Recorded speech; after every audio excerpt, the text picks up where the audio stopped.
All right, welcome in to Full Court Press and on the correct link, but we figured it out. Two-man show for a little bit today, but I have a special treat for you guys. So BP will be back tomorrow. He's got a lot of football content to do today, and he said, can I skip today? I've got a lot of football stuff to do. I looked at the schedule, and I said, no problem. I'm going to go to the bullpen. I'm going to call in my guy, Jordan Alexander, who is a Big West guru. So he'll be on 15, 20 minutes from now to talk Big West basketball, Rob, which makes up half of the slate today, 9 games. Yeah. But the Big West has decided to take center stage and play a full slate of conference games tonight. So that's going to be great to talk about Jordan with. But before he gets here, I got to welcome you in. Auburn gets it done, and we hit the parlay last night, Rob. So congratulations to us. The pressure was immense, Adam, as I'm watching that Auburn game, and the lead goes from 80 to 68 to 80 to 73 with a minute and a half left. I'm like, don't tell me this is going to happen to us again. But no, it didn't. The parlay gods were with us. We cash probably puts us in a very good position here on the plus side. And, we were long overdue to have one of those go our way. We absolutely were. And if you missed it earlier, the parlay gods were with us at the end of the Seton Hall Central Connecticut State game, where Central Connecticut State hit a 3 pretty much with no time left to really to cover a game that they probably should not have had to be in that position to cover. I felt like it was the right bet, if you watched over the course of the game. So justice was served, Rob. We got the back door there. Auburn held on. BP stayed in the number. And yes, you're right. 4, we are back in the plus 4.22. I call them units, but it's really if you were to play all of these equally, the same dollar amount.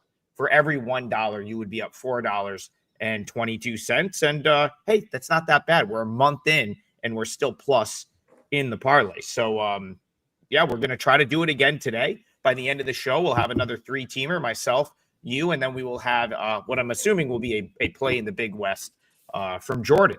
But we're going to start in Tampa, Florida. And Rob, I've thought about this a couple of times. You said something on this show a couple weeks ago that I've kind of thought about, that you were 100% right about, and I've thought about multiple times since. When we talked about Oklahoma State, we talked about Oklahoma State ahead of their game with South Florida.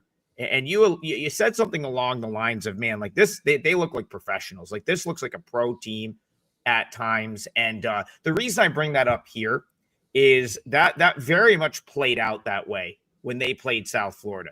Dropped 103 points, kind of looked like men versus boys at times. I was unfortunately on South Florida plus the points in that game, and it was the wrong side. The reason I bring all of that up here is South Florida hasn't covered a spread since, and I was pretty disappointed with the Bulls in their MTE over the weekend, really just on 2 occasions. I only bet them once. I bet them against Colorado State, lost that one too. So I guess the what I'm trying to say here is I've been wrong about the Bulls. Really underwhelming. Lost to VCU was never in it. Totally run out in the second half by Colorado State. Barely beat Western Kentucky. We're very fortunate to get to overtime and win that game. I was once very high on this Brian Hodgson Bulls team. Now I don't really know what to do with them. So talk to me a little bit. Utah State, South Florida. What do you make of this team? What do you make of this matchup? The matchup's pretty intriguing, Adam. And let me just start by, I'm going to credit my buddy Derek. I know we all have certain sources that we can lean on for individual teams, but my guy Derek, I've been friendly with for 30 years now, and he is a Stillwater guy who pushed me toward Oklahoma State. And he actually had to take back what he originally thought about Steve Lutz. And then I think I read that lengthy text here on air just to describe what he felt. And Oklahoma State's been good ever since, but they're not on the board today. It's South Florida that we're talking about. A couple of things here, Adam. First of all, true home game, right, for South Florida. So they've only had 2 against very meager opponents. What I saw here, what caught my eye first, they have a strength of schedule advantage and the home floor. So immediately you might tilt your lean towards South Florida. However, there's a comp game here with VCU. And when you go through, both were played on neutrals. Utah State gets them in Frisco, Texas. They win the game 80-77 over VCU. Shoot 46% from three, limited number of attempts, 13 attempts, but they shot 46%. They committed 18 turnovers, but they forced 19. The reason why I bring up VCU is because Phil Martelli's team is style-wise comparable to Brian Hodgson's team. They're going to try and do the same thing. South Florida plays VCU in Atlantis and gets whacked 78-66. Only shoot 2 of 14 from three, 14%.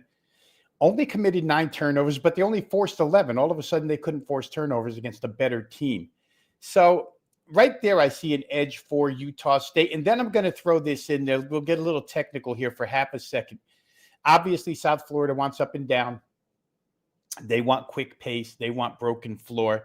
I will say this about them. The only 3 times this season where they've gone crazy scoring points was against like teams.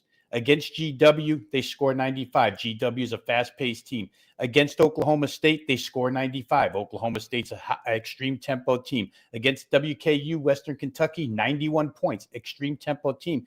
You take that away from them as an opponent, and their numbers dip down. Now, even against VCU, who's a quick team, they didn't get there. It only got to 66 points. So Utah State has that going for them.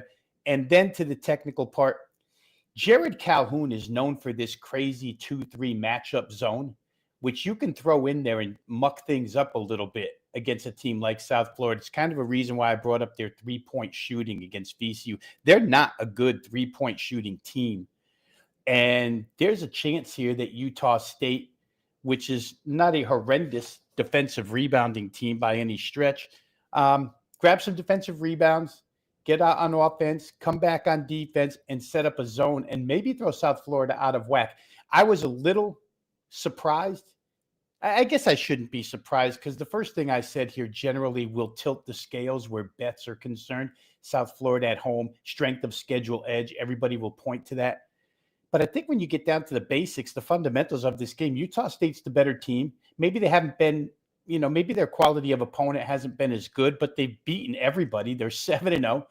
And the one team that both teams have played so far, Utah State was able to win on a neutral, and the other side wasn't. So for me, I like the Utah State side. They score inside, they score outside. They're veteran. Like I say, they've got 2 flamethrowers that can shoot it from 3. I don't know. I just think South Florida's maybe more of a work in progress, and Utah State's maybe more of a finished product here. I don't know that the road bothers Utah State as much, and I certainly don't know if South Florida has yet created an environment that intimidates opponents coming in. So for me, it would probably be Utah State here, Adam. Total-wise, 162.5. I guess, first inclination is to look over. But when I go through those results of what South Florida has been able to do against moderate tempo teams, I'm not so sure that they can keep up with Utah State here.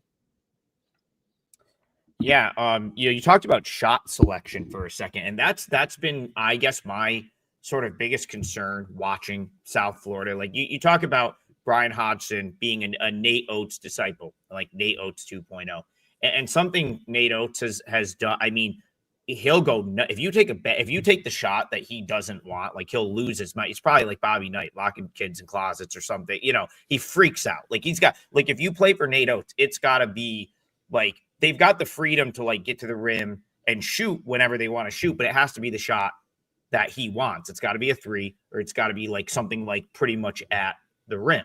And what I really noticed with South Florida, especially in that MTE in the Bahamas, I felt like a lot of just like very difficult. They're just not getting the open looks. Even the stuff at the rim seems to be contested in a lot of cases. And then, that 3-point percentage, listen, if you're going to play that style and you are going to take a lot of threes, you got to make some of them, or that's not a great style to play. And you alluded to it, 274th nationally in 3-point shooting is just not going to cut it with this style of play. The big thing for me, I mean, the thing that made me really sort of kind of go back to the drawing board on South Florida was that Colorado State game should have been a layup cupcake win for them. Because if you think about it, this was 3rd game in 3 days for Colorado State, as it was for South Florida. But the way that South Florida plays, they should have had a huge edge playing third game in 3 days against a team that was a little bit worn down. What happened in that game, Rob, was they lost the kid from Marist that transferred, Pasquarelli. There was 2 guys on the perimeter that they just lost and just absolutely eviscerated them from 3. He was open every single time he touched the ball. He made every single shot he took. And suddenly they were just down 20. It was like in a blink of an eye. They didn't know what happened. They were down 20. Utah State can do that to teams. That's actually, I would almost say when Utah State is at their best, that's what they are doing to teams, right? Like it seems like every time I watch Utah State play, they have a stretch where they hit 5 threes in a row on like 5 straight possessions. And the Tulane game comes to mind. They played Tulane in an MTE like maybe the week before Feast Week, early game, and it was like they struggled for 20 minutes, and then they had 7 straight possessions where they scored on all 7 possessions and hit a 3 on every one, and suddenly it was a 15-point game. 23 in the country, 3-point shooting, this Utah State team. That is my fear here, and ultimately why I think I'm going to not be stubborn for a change. Like, as bad as I feel like Pot committed to South Florida, having played them a couple of times and lost with them, I'm trying to be realistic and say to myself, you know what, maybe I was just a little bit off on this team.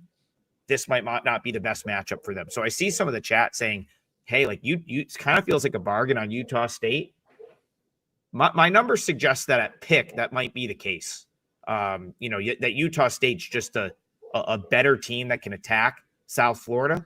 And Rob, you talked about a home game. Now, one thing South Florida does have is a great arena DJ. So give them a point on the home court handicap. They've got a great arena DJ up on a perch. I love when the schools have like an arena DJ hype guy that they like. Some of the newer arenas actually set up a DJ stand for them. They've got that down there in Tampa. Who knows? Maybe the difference in the game. I don't know if I'll get to the window with this one. Yeah, I think a good point that you make, Adam, and just to simplify it is that the things that South Florida, the things that Brian Hodgson wants them to do well, they're just not doing well at this point in time when the competition gets elevated. So a little bit of a work in progress on that side. Utah State generally doesn't flinch, even in road games. And it's interesting you brought up Colorado State, too, because it's another Mountain West that's, with good coaching. So we'll see. But the flamethrowers are there for Utah State. MJ Collins, I think, is like 47% from 3. So they can hit them. All right, we're going to move along to another one of the 7 p.m. tips. Doug, thank you for the donation. Very much appreciated. He says thank you for the parlay W. Thank you, Doug. We needed that one, and we got it done. Hopefully we get it done again today. Doug wants to go over to the horizon. He wants to talk about, he says, appreciate the in-depth analysis you bring every single day. Any insights on Robert Morris at Green Bay? Well, Doug, I happen to have a couple here. And so we'll, I want to talk about Doug Gottlieb for a second, because Doug Gottlieb got a lot of heat for how year one went, and rightfully so, Rob. It was sort of an unmitigated disaster for Gottlieb in Green Bay in his first year. I think that he bit off a little bit more than he could chew, sort of like just being thrust into the head coaching ranks, having to build a team sort of from scratch, and thinking, and then of course the expectations, not even the expectations, but like the vast majority of people wanting you to fail, because I think there's a lot of folks that don't really care for Gottlieb. Right. I think that just turned into a very tough year zero type scenario for him. But I think Gottlieb learned a lot from year one. I think this particular Green Bay team, I've said it a couple of times, is better than last year's. And listen, players get the benefit of the doubt in their first year being able to develop from year one to year two. Sometimes you got to give a coach that benefit of the doubt, right? I think he learned from his mistakes last year, and he's starting to fix them this year. Now, on the other side of the coin here, Robert Morris goes to the NCAA tournament. They lose most of that tournament team. Of course, Fulgaris was one of the best players in this conference last year. He's now at Iowa. But you know who's a really, really good coach? That's Andy Toole, who I almost think doesn't even really matter what complement of players he gets. Last year's Robert Morris team was not supposed to be any good, and he had them playing great ball. I kind of feel like they were undervalued in the market as well this year again for that reason. It's like he got that Robert Morris team to play so good that they went to the NCAA tournament and hung with Alabama for 40 minutes. So why would he not be able to do the same this year in a Horizon League that has no clear favorite? Very intriguing matchup. I got to be honest, my number was Morris -1. It looks like it's -1.5, -1 some places. Open pick. Tough handicap for me here. Talk to me about Robert Morris Green Bay. Can you give any insight to Doug? Well, I think it depends what side of the fence you want to stand on, right? Do you consider the wins against Frank Martin's UMass team and a good Iona team? Do you think that's a sign of turning the corner for UWGB? If you do, then you probably want to be on them here against Robert Morris. Both teams are kind of similar, Adam, in style of play. It's not going to be an up and down game. It's going to be a lower scoring game, defensive minded. I think when you go through the numbers, the analytics, et cetera, you'll come out with Robert Morris being the slightly better team. Neither team is lighting it up as of now, but to boil it down to its simplest form, it really is a question of whether or not, and you said you think Gottlieb has learned some things in year 2. All of a sudden, they've scored some points. They really weren't scoring any points early on, but 79 against UMass, 80 against Iona. And again, the Iona win is impressive. I mean, for where Wisconsin Green Bay was. And Robert Morris, I would not consider a better team than Iona. You go to a neutral, you beat Iona. So I don't know. Again, I would say if you're going to play this game on an overall statistical basis, the analytics basis, you're probably coming up with Robert Morris. If you're projecting ahead and you're trying to beat the curve here with UWGB because of their last couple of results, which again, for the way they were playing, they're pretty impressive. And let's not sell them short, Adam, because I'm only talking about their wins, right? But they pushed Minnesota to OT. We saw Minnesota beat Indiana last night. They played Yale to 6 points. Yale's as good as it gets in the Ivy. And that's kind of like 4 consecutive really, really good performances out of this team. I guess as I talk through this thing myself with my notes here, I think I would probably lean that way, Green Bay at home. It does look like something's been found. And some of this has been done without Marcus Hall, right? Yep. Who might be their best player. I don't know the status. I tried to look up the status for tonight. I could not find it. Maybe we can update folks watching here as we go on through the show. But I do think Green Bay, when you're doing this without your best guy, that's a pretty good sign right now. Yeah, I mean, just for the sake of giving a play here, I think I have to lean Green Bay because I don't think their priors are as much of an accurate representation of what they are this year as Robert Morris's, which I think it's like, yes, Andy Toole is a great coach, but it is very possible that he doesn't overachieve back-to-back years. I mean, you look at a couple of, Fulgaris ended up being like a all conference. I mean, he ended up with one of the best players in the league who's now at Iowa. There's nothing that says he catches a guy like that again this year and sort of like way overachieves again. You talk about good results that didn't turn into wins for Green Bay. How about the Buffalo game? Green Bay was right in that one too. Buffalo's 8-0.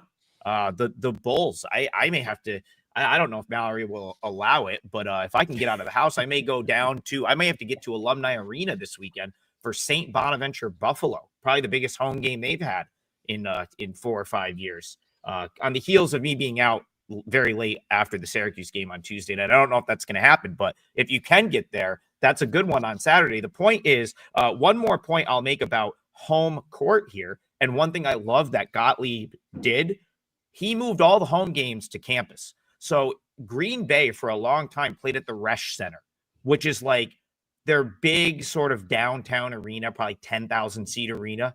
And Gottlieb last year was like, we don't fill this place. Maybe down the road, like we'll be back to the point where we can justify playing like a game here. But he's like, right now we're rebuilding. There's not enough fan interest. He's like, the one thing that his players said last year, more games on campus, more games at Crest Event Center, which is a small campus facility they have, which is where this game will be tonight. So I think that bumps Green Bay's sort of home court edge up as well. Now you're talking about, I think they're catching a 1.5 here as well. Listen, I think if this gets to 2, I think the Green Bay is a pretty reasonable bet at 2. Don't know if it'll make my card, but I couldn't really fault you for taking Green Bay at 2 right here. Okay, I want to go to Rob. I don't know if you caught this, but the MAAC, the MAC, my MAC, Sienna's MAC, has hired a marketing consultant to change the name of the conference. They finally decided that after 40 years, they were sick of people saying Mac or the other Mac or like, right. So they literally have hired someone to come up with a rebrand of the conference. It only took 40 years. It's only been going on since the late 80s, I think, was the inception of the Metro Atlantic Athletic Conference. And finally in 2025, they said, you know what? We're sick of being clowned every time we get on SportsCenter Top 10 and one of the anchors makes a joke about it. So we are going to change the name of the league. As of right now, it is still the MAC, the MAAC. And we've got some conference play tonight up in, I think Merrimack is somewhere in the north shore of northern part of Massachusetts. They're new to the league. That's one of the only MAC venues I've yet to get to in my lifetime. Because they just came into the league last year, and they've taken some money today. Not really surprising to me. Riders in a world of just, I believe the university is 130 million in debt right now. You know, I'm wearing the St. Francis University zip up right here that I grabbed when I was actually, this was a gift from them. One of the only places I've been. They were really nice to me. They actually gave this to me as a gift. And the reason I bring them up is they are in their final year of Division I. And if you were to press me for the team that might be next to have to drop out of D1, it would probably be Rider because I believe they are in significant debt as a university. And I got to imagine that if they're losing money on athletics, that sports might be the next thing to go. They're kind of a disaster. I think this might be the worst team in the MAC this year. They have a couple of good guards that can play, but outside of that, they don't have much. And Joe Gallo, Merrimack, very good coach. He's going to, he might not have the horses he had last year, but that guy knows how to game plan for a backcourt. So do you agree with that move? Merrimack up from 7.5 to 9.5. Yeah, I think you have to, Adam, on a couple of bases. I mean, you talked a little bit about Riders' ineptitude. Now, I don't think we can hold against them the blowout losses that they've suffered because they took on really good competition. I don't know if those are, probably paydays in one way, shape, or form to try and get some money, but getting blown out by Auburn, getting blown out by Florida, et cetera, not that big of a deal. Getting blown out by Houston and Texas. The problem with them is they can't score. And Merrimack's a pretty good defensive team by MAC standards. And so you wonder how Rider's going to score points. You go up and down the results this year. They haven't really been able to score. Beat straight up by Coppin State. That's not good either. What you run into here with Merrimack is they're not this high-scoring team either. So it's the dilemma in any type of team sport handicapping when you have good defense against poor offense and you want to play the good defense. Can they score enough to get you the cover? Can they create enough separation? There's no real proof of that with Merrimack yet, but there is proof of Rider having that we're going to get blown out potential because they've done it so often now. I would think you have to play Merrimack here. They just look like they're the team that's in better shape at this point in time until we see a little more scoring out of Rider. It really wouldn't matter where the game is played. And Gallo, to your point, I kind of like Gallo, tell you the truth. I mean, he took this team from grassroots. You know what I mean? It's you walk in, Merrimack's a new program, and they've been, honestly, they've been relevant in their league for a couple of years now. So I can understand the line move. It's not on my card because I just don't. You have to win by 10 here. It's not that they can't. And I think it's more toward Rider can lose by 10. You know what I mean? You're playing a favorite because you know the underdog's capable of losing by this number. Merrimack's capable of shutting them down. Maybe a Rider team total under in this particular case. Slow-paced game, good defense, bad offense. That could be a way to look at it as well. Yeah, you want to talk about Ryder not being able to score. They have a couple of guards that are pretty talented individual players. Zion Cruz, Flash Burton are both pretty good individual players. I think if you took them off of this team and put them somewhere else, they're probably pretty good.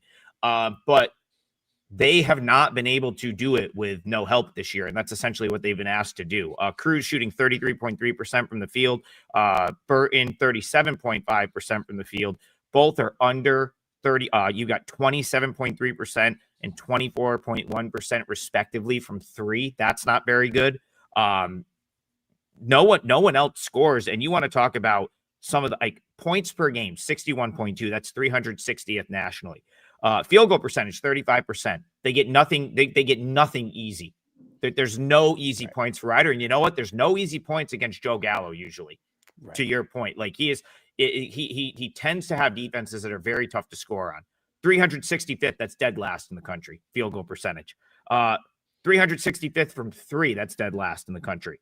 364th in assists, that's dead. I don't know who's worse. Someone's worse, but somebody's worse.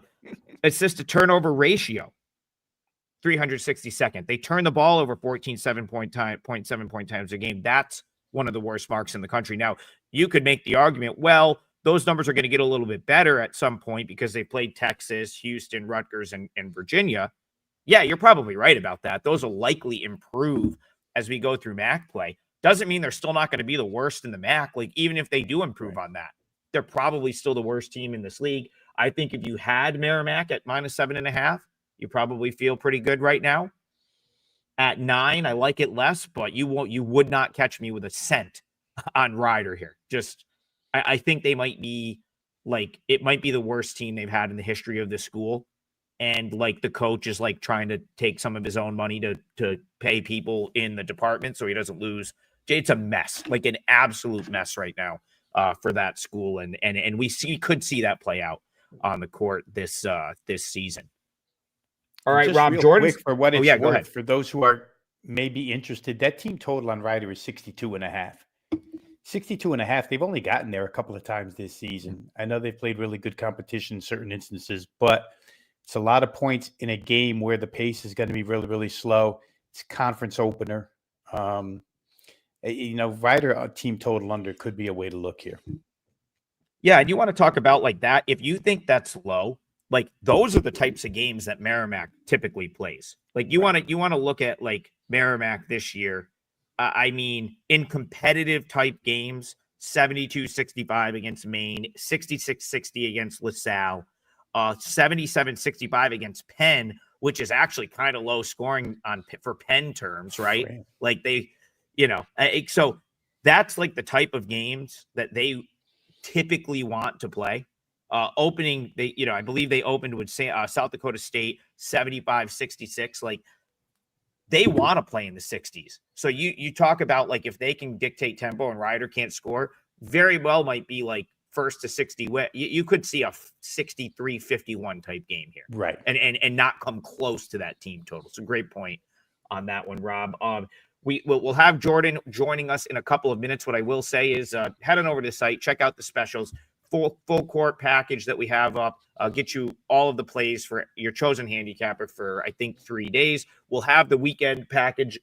It's live right now. I believe that's Friday, Saturday, Sunday. So it doesn't help you for today, but that will be up for the weekend. And then, as always, great deals on the WagerTalk site. I will likely have football up throughout the day today. Haven't played any college hoop yet, but there's a couple I have my eye on this short slate. So one more non-Big West game to get to, and then we're going to get Jordan Alexander in here to rattle off the 5 Big West games that are on the slate tonight.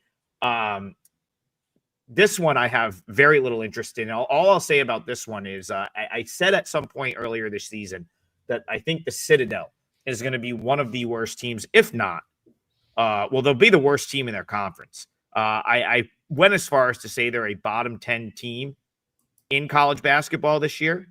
And I'm not going to retract that statement. I know they have 2 wins, both non-board teams, but when you talk about like you can't even be competitive with Presbyterian, you're getting crushed by Bellarmine. You're giving up 100 points to West Georgia.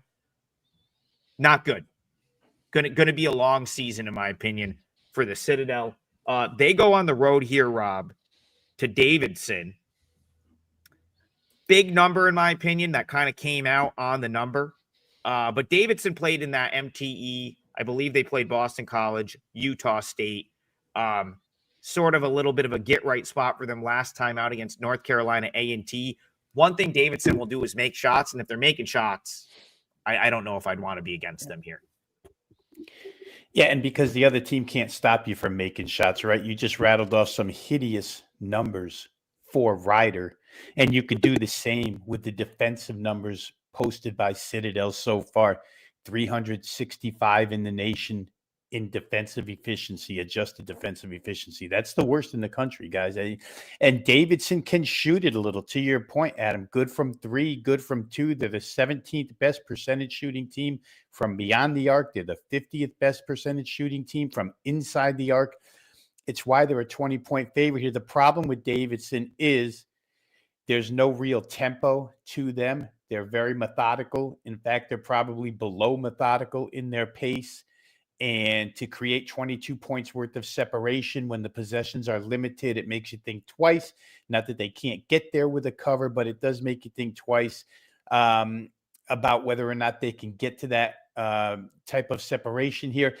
You have to be really good on the defensive end if you're Davidson in order to cover this number against Citadel, which, not only don't they stop anybody from making shots at them, but they don't necessarily make shots either. The one good thing when you go up and down their analytics that you can say about the Citadel is they don't necessarily turn it over. So they're not going to cost themselves possessions, especially in a slow game where it's played in the half court.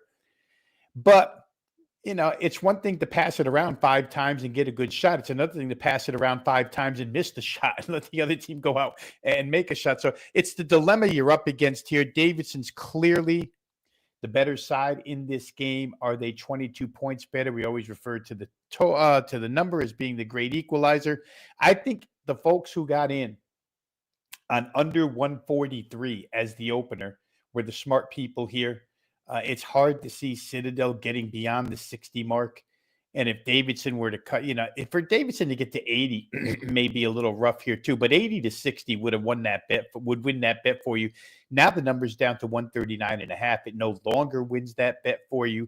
There still may be some wiggle room in the total going under, but as much as Davidson is better than this side, and as much as the matchup fits them hand in glove, it's hard to lay that type of number with a team that's just not going to create excess possessions. So I probably leave it alone and congratulate, the folks holding the closing line value right now. Yeah, I definitely agree with the move toward the under. Bayou's in the chat saying Citadel's also 355th nationally, which is one of the bottom 10 mark possessions per game. So small pace, lack of scoring, and assuming it gets ugly, which is what a 20-point spread would suggest. 0 extension at the end of the game, most likely. It would. It would probably take Davidson just going totally crazy to put this one over. Now, they've done it at points in time this year, but they were also a team I kind of had circled for a little bit of shooting regression, which started to sort of come in the MTE. I got a little fortunate. I cashed with them against Boston College, but they didn't shoot it particularly well. And then I want to say the next night they couldn't hit anything against Utah State. So, if Davidson's a little bit off shooting the ball, like even after that move, you're probably golden on the under right there. Probably going to hit that easily. As far as the spread, my number here was 21.5. So not enough wiggle room to get me to Davidson, and just no shot I'm touching Citadel. Kind of a Ryder-esque team where I'd rather just pass. And sometimes, Adam, the way to talk about or the way to look at these games, and we don't talk about it quite enough, but is to just cut the game in half, shorten it, and play Davidson first half. But the odds maker is right there taking it away from you, right? 12.5 for the first half, 20.5 for the game, or 21 for the game. So could I see 37-24 Davidson at halftime and Davidson cashing a ticket? Absolutely. That would also land you on under 66.5 for the first half as far as total is concerned. But they've definitely made there's not a lot of, I like to use the phrase wiggle room. There's not a lot of wiggle room in laying 12.5 in first half. All right. We should have Jordan up here in a second. We'll start without him, though, and he can jump in. What I will throw it to you, Rob, do you have anything to promote for today or for the upcoming weekend? Yeah, let me go ahead and promote here real quick. And the NFL season has been tremendous to me. Amongst the WagerTalk handicappers, I think I rank either second or third right now on the season. So it's been really good. We have a Thursday night football play tonight. It'll be up and available this morning after we've concluded this show here. And then as far as the look ahead to Friday, Saturday, the college football championship game is going to have 3 to 4 plays there as well in college football. So you want to be on the lookout for that. However, this is a college hoop show. So let me just promote the comeback last night, which was a 3-0 spotless board. And the gods were with me too, Adam, last night. LSU team total over 77.5. Not only did I need overtime, but I needed, and they made free throws. I mean, LSU walked up to the line and knocked them all down to get the 78 for the cover there. So that was good. We'll have college hoop, NBA as well. Also, just a shameless plug here for those who watch WagerTalk TV. A bunch of shows all day long. We started off at 10 a.m., but also you can catch me with Ski Profit. We do an NBA show and mix in some NFL when appropriate. Thursday, Friday, I think we do that. But it's 1:45 Eastern time, 10:45 on the Pacific Coast. You can catch me on Profit Picks with Ski Profit. So, yeah, a lot of stuff going on at WagerTalk.com as we overlap seasons here.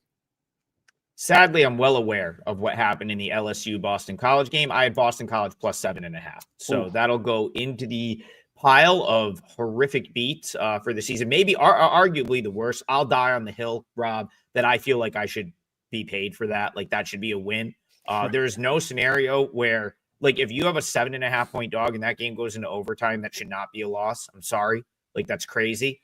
Need to change that rule. I don't know. I wish, but unfortunately, Rob Manfred is not in charge of like betting sports because, we'd probably get the rule changed at this point. But yeah, that's craziness. I still went 2-2, so a split for me, but ruined what would have been what should have been, in my opinion, a winning game. Real quick, Adam, you know how in baseball you can bet action or listed starter?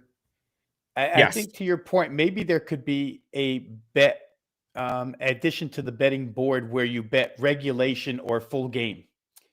And this way in regulation, if you have the underdog can't go to overtime and die. You can cash that ticket.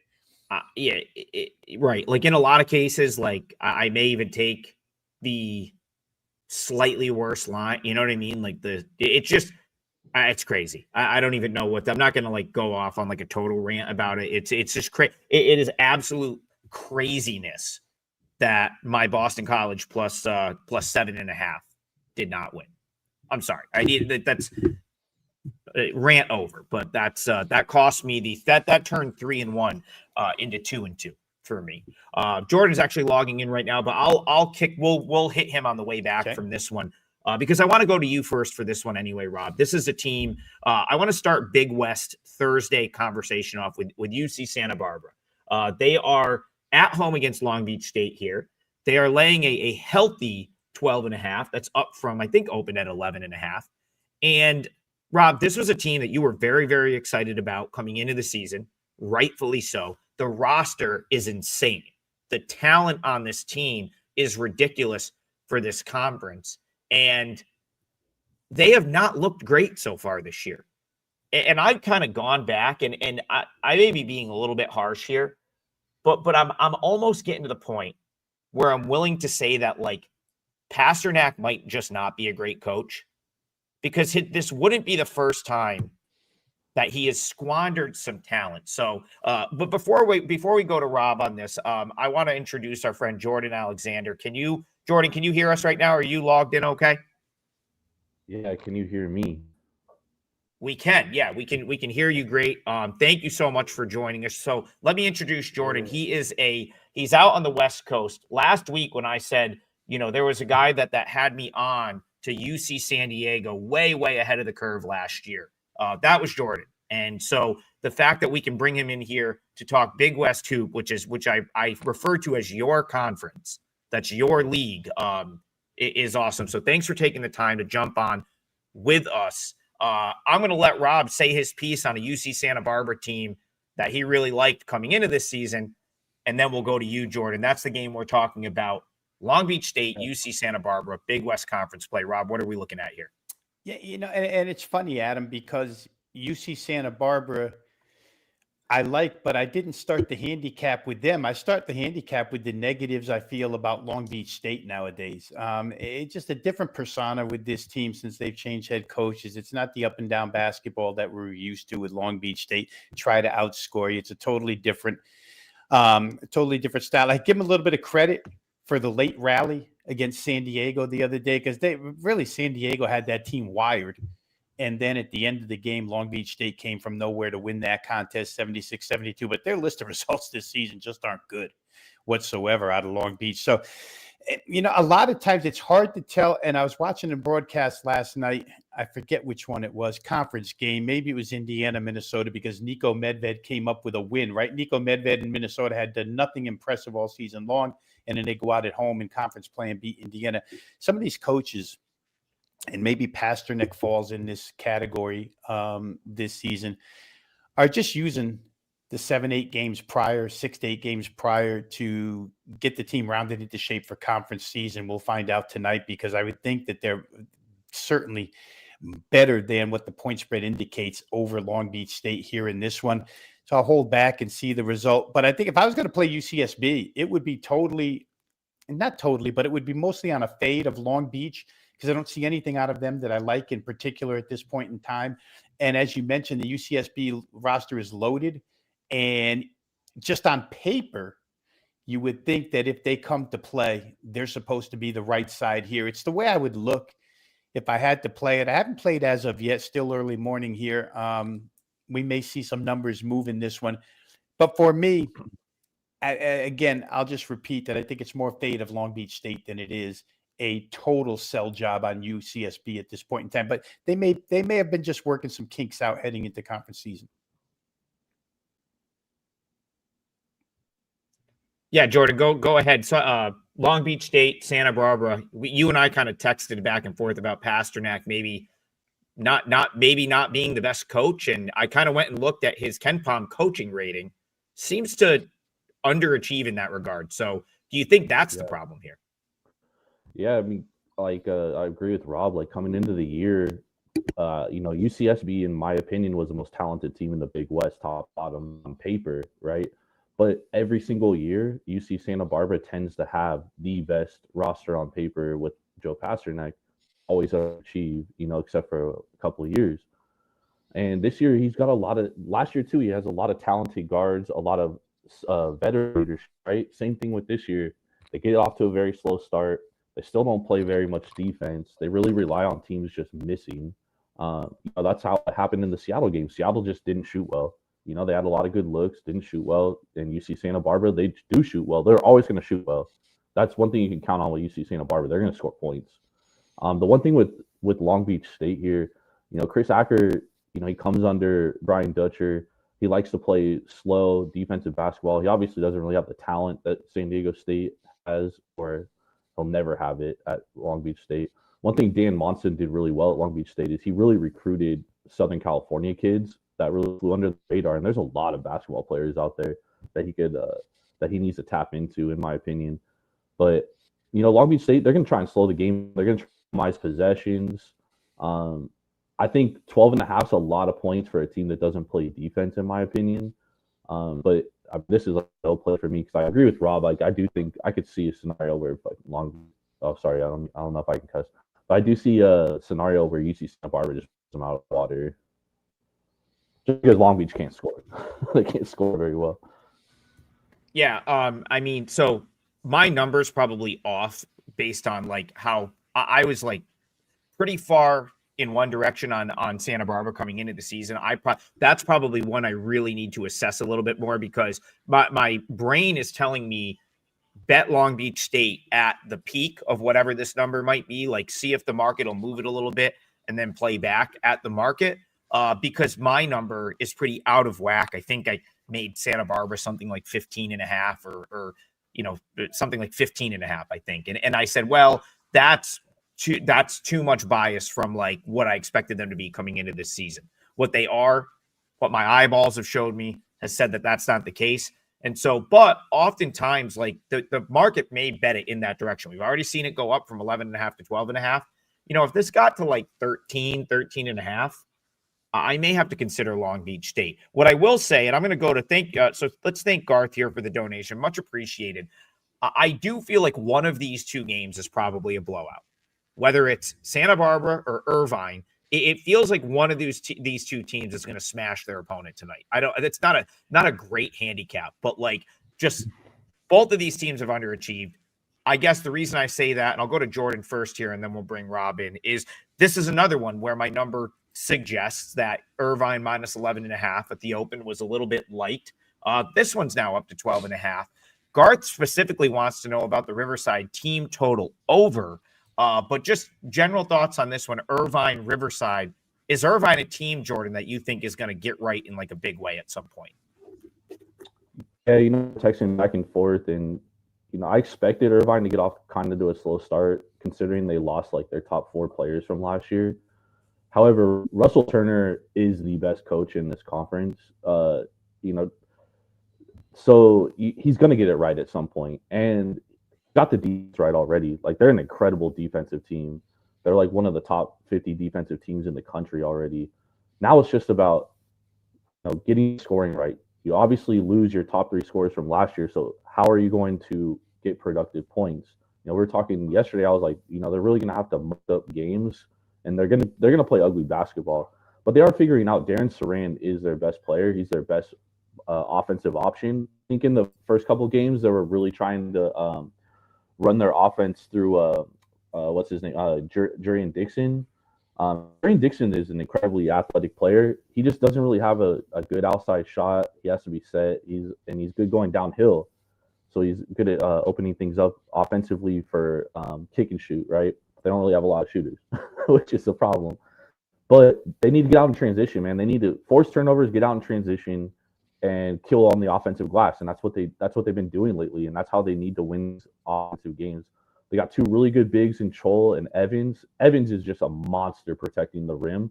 I mean, Riverside's not going to get many buckets around the rim tonight. They're really going to have to shoot it over the top, and they don't really have a lot of good players to do that. I think Irvine smokes them tonight, dude. I wouldn't be shocked if this is a 30-point win for Irvine tonight. I love Irvine tonight. And you're buying low on Irvine too, because everyone, they have the opinion where, oh well, they've looked bad, they've looked terrible, So Jordan, I will before we go to Rob, I want to tell. So we'll let Rob say what he wants to say on this game, but I will tell you that part of the show we do lock in a 3-team parlay for the show, and so we will be asking you for a leg of the parlay. So you can wait till the end, but if you want it to be Irvine, you just have to let us know. If that's your best bet, you just let us know. You could lock me for Irvine right now. I agree with that, and we're going to go to Rob and see if he concurs. Yeah, the first thing I'll say where Garth is concerned is I see that team total at 66.5, not 63.5. Makes a world of difference. Again, to Jordan's point, death taxes and UC Irvine defense, right? And UC Irvine big men. It seems like every year there's somebody standing at the rim, protecting the rim for that team. And it's generally always a question of can they score enough to cover monster numbers? I don't see this year's being any different, although the shooting numbers are ridiculously low so far this season. You would have to expect some positive progression rather than saying regression. I always feel like regression is a negative phrase, but I would think that they do progress upward where field goal percentages are concerned as they get into Big West play. So they're the better team.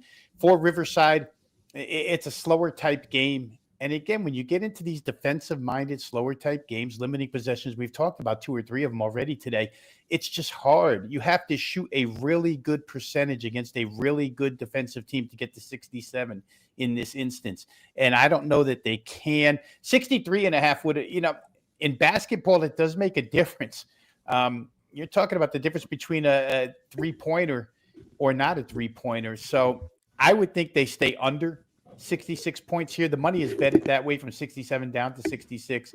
Doesn't necessarily mean it's a win, but I have a hard time seeing Riverside climb that ladder tonight in, conference play, where you would expect the intensity, the focus level, and all of that to pick up a little bit. Yeah, I mean, one thing I'll say about kind of having watched UC Irvine this year is like they definitely seem like they lack that player that bails them out on the offensive end, like they've had the last couple of years. Maybe it'll be, there are guys that it could potentially be, but they like Saran might be that guy at some point, but like they don't. What was it? Luchin last year was just like anytime they needed something, it was like. He's got you. Shot clock's at 1. We are desperate for a 3. He's 9 feet tall. Yeah, no problem. They fouled him. He goes to the line. He hits both. That was Irvine, especially every time I faded them last year. This year, they don't really have that. But in this matchup, they should abuse Riverside on the glass. They should get every rebound in this game. Riverside's going to have a tough time getting shots off. It could get ugly. And I think, well, for our sake, I hope it does, since we've got Jordan's leg of the parlay being Irvine. I very much agree with this. Was one where I had this was a number. Yeah, I had this one 16 is what I made the number in this one. And I think I might lean toward that maybe more than Santa Barbara, where I feel like, okay, like maybe there's something to being that far off market, because I'm still more of, I think, a believer in this team because of Russ Turner than I am Santa Barbara at this point. So I think that's a good call, Jordan. To me, the feature game of the Big West, without question, you're staying up late tonight if you're on the East Coast like Rob and I. That's out in Hawaii, Honolulu. UC Davis, Hawaii should be a great game. Jordan, I'll let you start. You put me on to UC San Diego very, very early on last year. I know this year coming into the season, before the season even started, you said, don't be surprised if Hawaii wins this league this year. And I kind of was like, well, Irvine's really good. Santa Barbara's got all these good players. Can't forget about San Diego. That was kind of a crazy take to me. But now that I continue to watch these teams, see some of the flaws from some of the other teams, Hawaii's starting to look like maybe they're not the worst choice. Talk to me about UC Davis out on the island tonight playing the Bows. Yes, UC Davis has really surprised me earlier this year too. Like they've looked pretty good. But around Gano, we were talking last night. I was like, the Big West has a lot of good coaches, man. Like they really do, and I'm Gano is one of them. Last year was a down year. I don't think he hit the flow right. I think he kind of constructed his team kind of weird. Like he really constructed it towards defense and not enough towards offense. He went and hit the portal and he got a lot of offensive players. Obviously, losing the kid from Evansville for the year like really hurts him because he was supposed to be their point guard. But they do have Hunking Clater, and the one thing about Hunking Clater is like he's a true natural point guard. Like he's not going to score the ball; he's going to look to pass first. He is young. He did basically single-handedly lose them the Arizona State game. They should have won that game. They were the better team on the floor that night. And this is a good Hawaii team, dude. They got a lot of good talent this year. Isaac John, the Utah State transfer, having an incredible season. I don't know how Utah State let that kid walk, man. Imagine Utah State this year with him on that team. They would be really good. And then obviously Gidus Nemishka, he's a hell of a transfer. He's been at Hawaii for a couple of years from Lithuania, incredible player. But on the flip side, man, like UC Davis has been very surprising. Les Miles is obviously a really good coach, or Jim Les, I'm sorry, is obviously a really good coach in his own right. They lost one of their best players in program history this year, and they still haven't missed a beat. Nils Cooper looked really good. Nico Rocek looks really good. Sabella. This team, though, UC Davis, they're going to have to win games pounding the glass at them, and they're going to have to win games on the defensive end. They don't have a ton of scoring power. They don't have a ton of athleticism. But, less teams always find ways to win, and here they are, 5-2. going to Hawaii. And Hawaii hasn't really been tested outside of that Arizona State game. So this one could be a battle. I lean Hawaii in this game. I make the number more around 10.5. So I would lean Hawaii here in this spot. But this could be a battle, man. It's really good night. Yeah, I'll hop in real quick, Adam, and then I'll give you the parlay leg here.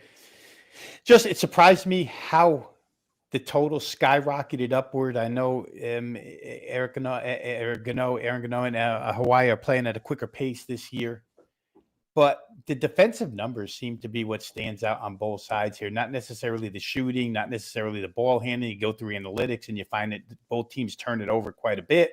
Don't shoot it really well from beyond the arc, but they both play pretty good defense, especially Hawaii's defensive numbers are really good. And you play Oregon to 1 point. And like Jordan said, you play Arizona State the way you played them. Those are good losses. If there is such a thing, those are really good losses heading into Big West play. So I thought under might've been a better look, but obviously the market thinks this game's going to go up and over, pushing it all the way to 46.5. And maybe it's time for pushback on that total and, look toward the under real quick here, because I know we're pushing our limit here. I'm just going to go back to the beginning of the broadcast and use Utah State as the parlay leg for me. We laid it out pretty well. We took about 10 minutes on that game. But I think they do all the little things, and they just never get rattled, guys. They just never get rattled. The venue, I know the DJ in South Florida that you mentioned, Adam, maybe they play some music that, the Aggies don't like so much, but they're just so good in so many facets. And the comp game for VCU is the one that really pushes it over the edge. Utah State has faced this in Martelli's style defense. They, Hodgson, the NATO's disciple, as we discussed, and they did well against it. Shot it well from 3, beat that team outright. South Florida didn't handle it as well. Both games run a neutral. I like Utah State -1.5. And real quick, we made a little point about talking about line moves the other day. This game pushed all the way to 3 early, and now has come back to 1.5 where it originated. And so you got one group on one side, take back on the other. I think we're getting the best of the number. Utah State -1.5. Yeah, I like I said, I think where I'm at now on USF after the last few games they've played, I would agree with that. I'll go back to the game that we were talking about real quick. I know we've got to wrap up in like 5 minutes or so, but I'll go back to the game we were talking about real quick. Jordan, I know you're totals, props. We've got it all for you on Puck Time, WagerTalk TV. Andrew McGinnis, Carmine Bianco, Lawrence Presman, and Brian Leonard. Looking forward to a great show on a busy Thursday slate for Thursday, December 4th.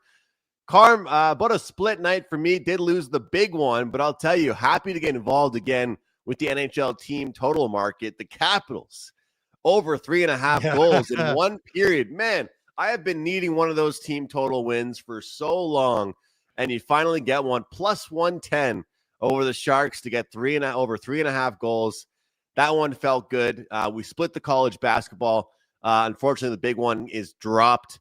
But overall, I will take it. Move on to today.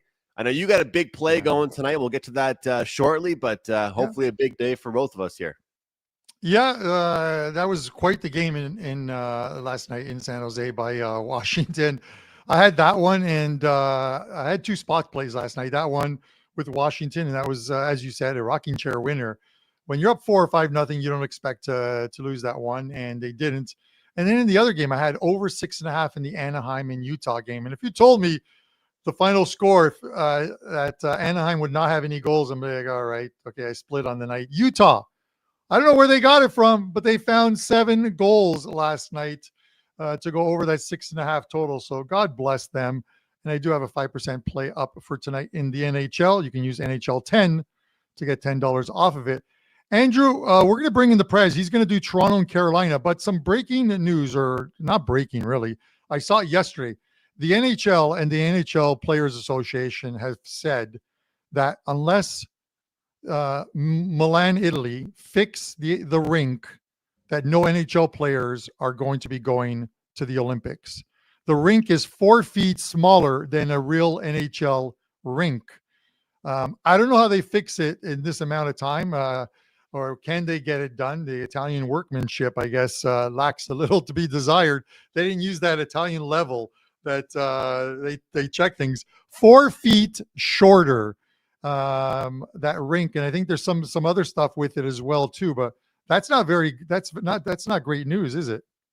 No, well, Karma, I was doing a show about this yesterday, and I was just saying, imagine if this was another sport. Imagine if they told LeBron James, hey, you know what? The net at the Olympics for you is going to be 11.5 feet, not 10 feet. Good luck with that. Or if they told an Olympic swimmer that your pool is going to be 3 or 4 feet longer than you've been training for your whole life.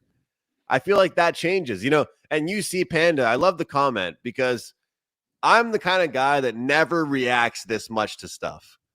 But for something like this, I am going to react to it because how can you mess that up?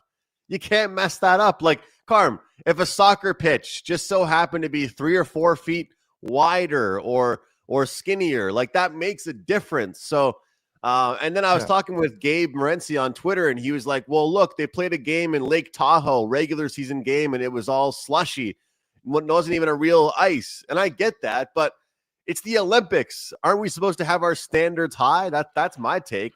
Listen, we can't be lowering our standards for the Olympic Games. There's nothing more delicious than Italian ice. If you go to New York, you'll find it. Italian ice, it's great. Let's bring in the Prez for his thoughts before he does Toronto and Carolina. There he is. Look at that hat. Good day. You have the best hat collection, dude. I do. I find it beautifully ironic that we counted on a bunch of Italians in a construction environment and they failed us. That just described Montreal in a nutshell. as far as does 4 feet matter? Is that a joke? Oh my God. An Olympic-sized rink is about 4 feet wider and it changes the entire game. Yeah. It does matter. It matters a lot. They should maybe move the uprights in football back 4 feet. See how many 69-yard field goals are converted. I'm shocked. I really thought Prez was coming on here to say 4 feet doesn't matter. Why? What am I, an idiot? Well, aren't you like 5'4"? I thought you'd be advocating for a little bit of, it's okay. Size doesn't matter that much. Yes, it does. Every single incredibly smart, talented, rich, successful person is short. Of course, size matters. Every inch matters. Yes. The shorter, the more successful. Go ask Stallone and Cruz and all the presidents of America and CEOs of they've done studies on this, Mr. 6'6" guy. The shorter you are, the more successful you are. Why? Probably because you have a bone to pick with tall people, but whatever the reason is, size matters, baby. Short rules. Prez, would you say that they changed? Are you going to go as far? Would you say that they change who they bring because of this? Like, does Tom Wilson maybe make the roster now because it's smaller ice? No, because they're not playing at the Olympics if the rink isn't fixed. Guys, I got 3 minutes because Art DeCesar is literally texting me. Well, come on. Prez, we're speaking of size here now. So size, look at the size of this line. Carolina minus 210, the Leafs plus 178, 6.5 is the total. Where are you going with this one? Well, we're going to the under, Carm. I mean, every time you bring me on, the Leafs play, I call the under, I win. I'm like, what? And not only that, I also gave out Toronto at plus money against Florida on your show a couple of days ago. So I'm in a little bit of a run right now, and I'm going to stick to the plan. I told you guys that the under was the way to go 2 weeks ago with Toronto. And yeah, now they're playing Carolina, who just came off a smashing 1-0 victory against the Calgary Flames. Are you ready for this? 17 shots on goal for Carolina, 16 for Calgary. And Carolina has held their last 3 teams to 16, 13, and 17 shots. That's unbelievable defense, and we know that's unbelievable defense because this Carolina team focuses on defense.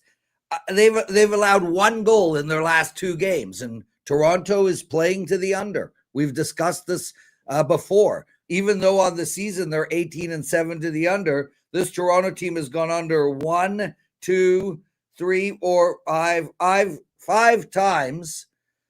And if you include the push on six times in their last 8 games. This is an under team moving forward. As far as the side goes, I don't love it. I would, if I had to bet, I would bet Toronto here plus money. And I think this team is on an upswing. So I would lean on Toronto, but really just stick to the plan. 6.5 is the total. We're going under. Yeah, Prez, I look at this game, and of all the games, and there's a lot of minus 200 games today. I think Andrew, it was tough putting together tonight's card just because of that. But of all the teams that are dogs tonight, I actually think the Leafs have the most upside and chance of winning. Even when they weren't playing their best in Toronto, they lose 5-4, I think, in overtime to this Carolina team who scored late. Crazy game, yeah. Yeah, they scored late, came back in that game. The Leafs are playing better now. Joseph Wall in goal. He's playing extremely well. And it's Freddie Anderson in goal tonight. It looks like he's expected to go, and his save percentage is under 9. He's got a losing record at 5-6 right now, and a 307 goals against average. So it's not as if they're getting stellar goaltending. If the Leafs can avoid the penalty box and play the way they played down in Florida, I think they could steal a win here at a decent price. And I'm not a Leaf fan, so for me to throw that out there, Andrew, that I actually believe they have a shot of winning this game. Hey, we're talking about this game. I'll just bring it up here. This is my free play of the day. Carolina over 3.5 goals, baby. So, hey, maybe we can get a 4-1 win for them, and Prez still wins his under. This team hasn't played since Sunday. You're going to give Carolina that much rest at home? I think that rest advantage makes a big difference. We'll find out. But I feel like when you give the team that much time off, there's a reason this line is minus 200. So we'll see here, guys. But I feel like there's a reason the line is the way it is. Yeah, guys. If I can just quickly. What do you got to promote? Yeah, thank you, my brother. I got a 5% play up in NFL tonight. I don't normally have these 5% plays, and I have a promo code for you guys, same as before, half price, and you get 50% off of my 5% play. I also have a 4% NHL play up tonight, guys, and this is my first 4% NHL total of the entire year. So I really, really love that play. And of course, one NBA, one college hoops play. So yeah, check me out over at WagerTalk. Guys, thanks for having me. I'm going to go tape the best betting show ever. Lots of love to all of you guys. And I hope the puck goes the way you need it tonight. Prez, good luck on the 5% play, man. Good luck. Kick ass. And guys, WT.buzz/LP for Lawrence himself. All right, Carm. I got a bone to pick with you, man. What's the bone? You put up that's a fantastic graphic, by the way. You put up that graphic. You're like, maybe 4-1 final for Carolina, and you hit your team total, and Prez hits his under. How about 5-4 Leafs? I hit my plus 178. You hit your team total, and screw the Prez. He's only here for like 90 seconds. And 45 minutes promoting the dog. If you're giving it out or you're on it, then I'll be right there with you. But Car, before we get to our next game, but I want to ask you, like, there's certain teams for me that I really care about home ice advantage for, and there's certain teams that I think rest really matters for.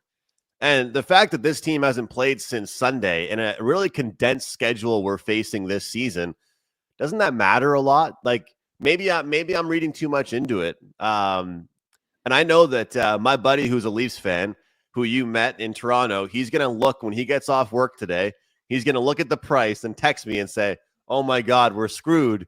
The odds makers think Carolina's going to kick our ass. And I think a big reason for that number is because of the fact they haven't played since Sunday. Would you agree? Yeah, I think it's I don't think Toronto is getting the respect of playing well like they have done recently, and in that number, I think it should be a little lower. I think they should take into account how that game in between these two teams in Toronto played. But they've had games in which they've had a couple days off. I get it's 3 days between games for these two. But, you look back at that game, and I'm just bringing it up right now. And here it is, 5-4 for Carolina. Yeah, basically they scored. They came back from a 4-1 or a 4-2 deficit to win that game 5-4. So the Leafs had that one pretty much in hand, but Carolina did have 47 shots on goal, Andrew. So maybe the analytics do play a part in that. As I always state, I'll mention the shots on goal, but I don't think that plays the biggest angle. But you have to hit the net in order to score goals. And we've seen some teams like Vancouver of last year where they had 12 or 13 shots on goal in a game, and you're wondering why we can't cash any props or any tickets with them. Yeah. Carolina right now, that said, number 3 expected goals for last 10 games, expected goals against number 2. So they're top of both categories right now. Yeah. The thing is, like I did mention, the Leafs are a play on team moving forward. And, I have taken them a couple times. I did take them. And there was one of the pod plays as well, too, when they cashed against Florida. It doesn't mean they're going to go into Carolina and win tonight, but plus 178. Joseph Wall's playing extremely well in goal. The team's playing better back checking, which is not something, Andrew, you and I we've talked about in the past. I don't think we've ever given accolades to the Leafs back checking last season or the season before or the season before that. They're doing it now. Maybe they're buying into Berube finally and what he wants from the team. But we shall see what happens with this team tonight. I still think they need some help on the scoring front. But if they're playing better D, that matters as well, too. So we'll see if they can get to Freddie Anderson tonight and get ahead in that one. I would never lay 210 in this spot. I probably wouldn't even play the regulation on Carolina. It's either take a sprinkle, a slice of pizza on the Leafs or nothing. Speaking of another minus 214 game, Andrew, Colorado minus 214 in New York to face the Islanders are plus 173. Total sits here at 6. This Avalanche team just keeps rolling, man. I'm loving the way this team is playing right now. I just hope they don't run out of steam because I have a bet on them to win the cup when I was down at Circa. So what are your thoughts on this one? I mean, Carm, at this point, this team looks so good, and they're not letting their foot off the gas pedal whatsoever. That's just the case with this team. And I watched the interview with McKinnon, and to be quite frank, as someone that always roots for him, I'm not saying it was arrogant, but it was kind of like one of those interviews where he's just like, we didn't play our best game, or that game against Montreal wasn't very fun because we kicked their ass. I'm paraphrasing. We were hoping for some good gains, but like he's pretty much just saying we're so good right now. The games haven't been very fun. Like the games haven't been very competitive because we've just been absolutely dominating. But the player props have been awesome here. And I'll tell you, the best price for this one is over 3.5, minus 135. But I think that Nathan McKinnon's shot props is the way to go here.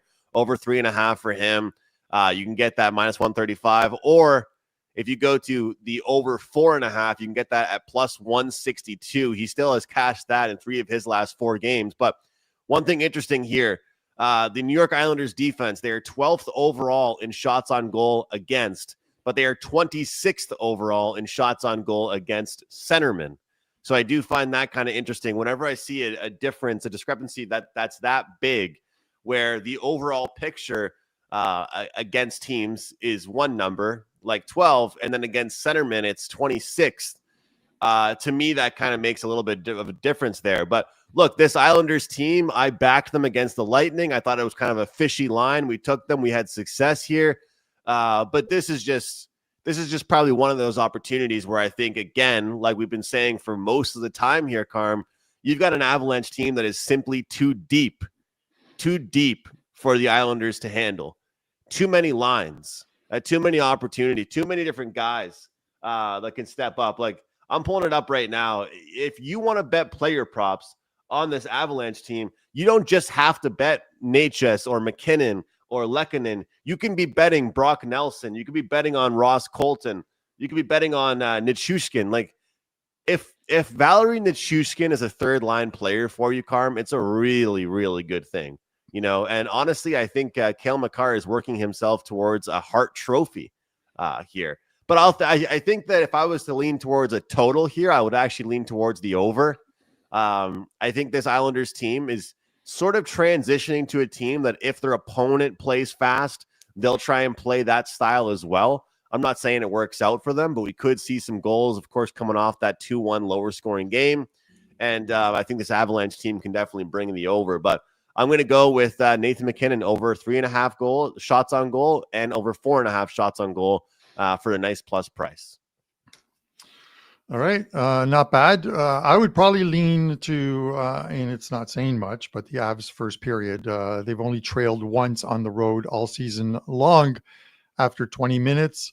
That's in 13 games. And overall in the season, I think they've only trailed 4 times after the opening 20 minutes. This team last year, Andrew, was one of the worst first period teams in the NHL, along with the Edmonton Oilers.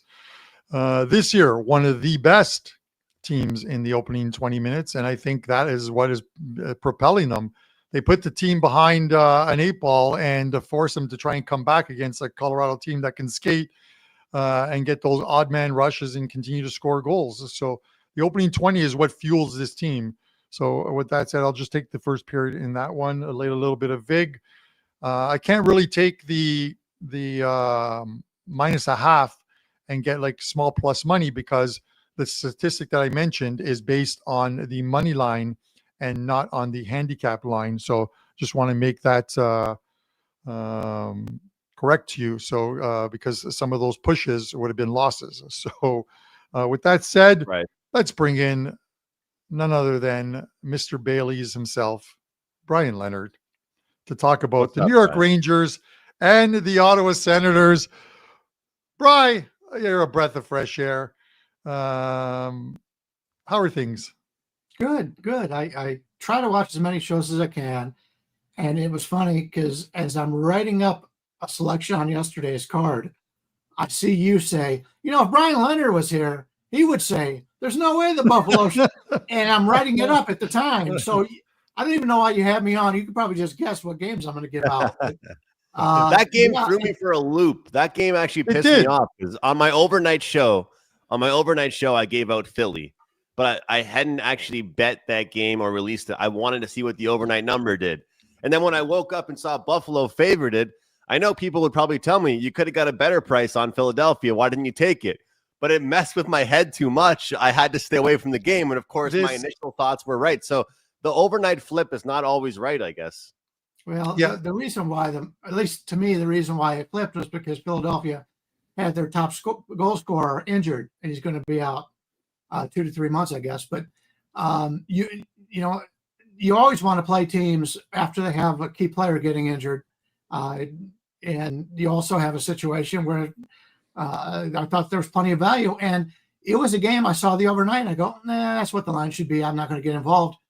And then all of a sudden, I see all this going on. I go, wait a minute, let me take another look at this. And like Buster said, he goes, he was looking around, he couldn't find it. Well, it was the one player who wasn't going to play, but that line was crazy. And luckily, we put it out as a 4%, and it was never in doubt for our clients. And we got a couple more 4% today. And I think it's the first time all season I've had 2 4% in the same day. I put them both in the same package.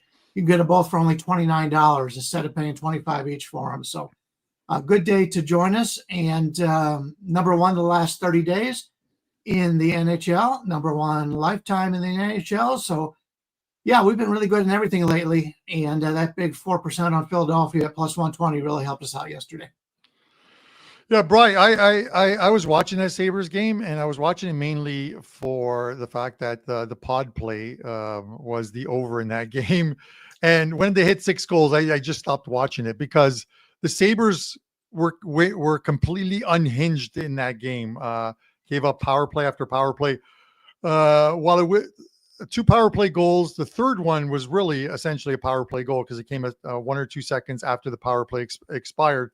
But then Rasmus Dahlin takes one of the worst penalties or dumbest penalties I've ever seen, boarding a guy. He got 5 in a game, and he should be getting a suspension for that.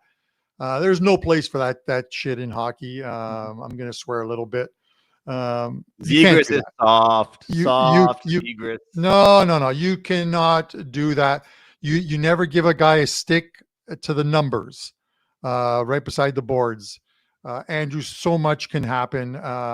it's a good thing the guy wasn't injured, like badly injured or whatever. But it takes one stupid play like that. And Rasmus Dahlin doesn't seem like a guy who would do that, because I actually think the Sabres defensemen are soft. They don't move players from in front of the goal, right? You look at the Sabres defense, and there isn't a guy like a Burns or what's the guy's name that plays for Anaheim with the huge beard? Gudas? Gudas. Yeah. Those are the guys you want, like guys who are just like, hey, you want to get in front of my goalie? You're going to feel some stick in your back and stuff. The guys who clear the net, the Sabres don't have that, unfortunately. So and let's be honest, unhinged in that one. Dan sees that play happen 55 times every lacrosse game he watches. The difference is the guys that are getting hit, they've been in the weight rooms. And Trevor Zegras, I think my right foot weighs as much as Trevor Zegras does. That's why he went flying so much. But you're right. It was a bad hit. So we'll see what ends up happening with him. But Brian, that could be another guy down for Philadelphia. I think he might be fine, but could be another guy down for them. All right, Brian. So lucky you. I'm jealous of you. Look, this is how sports betting works, is that I went 1-0 in hockey yesterday, and I'm now mad because I didn't take Philadelphia. But what do you have for us here today? This Ottawa Senators team, look, big road trip for them, all over the place. West Coast, St. Louis, then it just capped off the road trip in Montreal.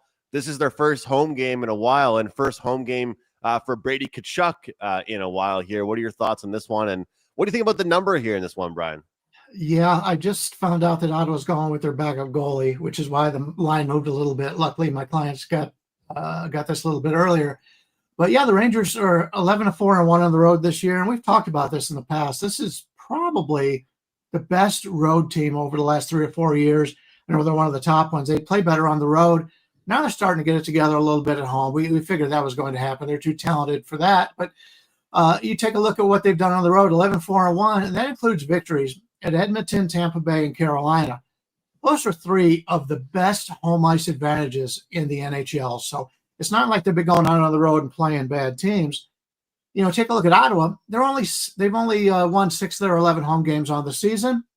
They've lost at home to Buffalo, Chicago, Montreal, Boston, and St. Louis. This is not that strong of a home ice advantage for Ottawa. As you mentioned, they returned home from a 7-game road trip in which they went 4-3. Now, your first game back is always something we have to take a look at when you've got a team coming back home after a road trip. But it's especially a go-against situation if it was a good road trip. And Ottawa's had a struggle early on in the season, and now they won 4 out of 7 on the road. They're coming back home pretty happy. And now they're taking on this Rangers team, who I think is the better team overall, and you're getting the Rangers at plus money here. I knew the line was going to change regardless of what Ottawa put in net. And I could not believe that opening line. It's starting to get now where I would still play it as long as you're getting plus money for the Rangers. I still think that's the right side. And they're the better team. And it's just a really bad spot here for Ottawa. And as we mentioned, they have not played well at home. And they've lost to some really bad teams in this building. Yeah, Brian, you know, I look at this game, and Andrew, you're a players prop guy, so I'm going to mention a few things about this Rangers team. So obviously, Zibanejad, let's talk about him because he used to play for Ottawa, of course. He has played against Ottawa 11 times in Ottawa, and he has 7 goals and 6 assists, and he's registered a point in 10 of 11 games in Ottawa against the Senators.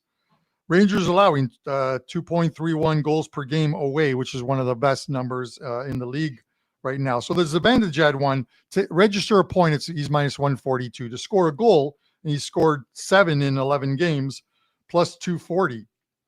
The Rangers, 12-2 when they score the first goal. So you know who I'm hoping for to score the first goal tonight to get Brian's prediction there, and then we'll talk about the pod a little later.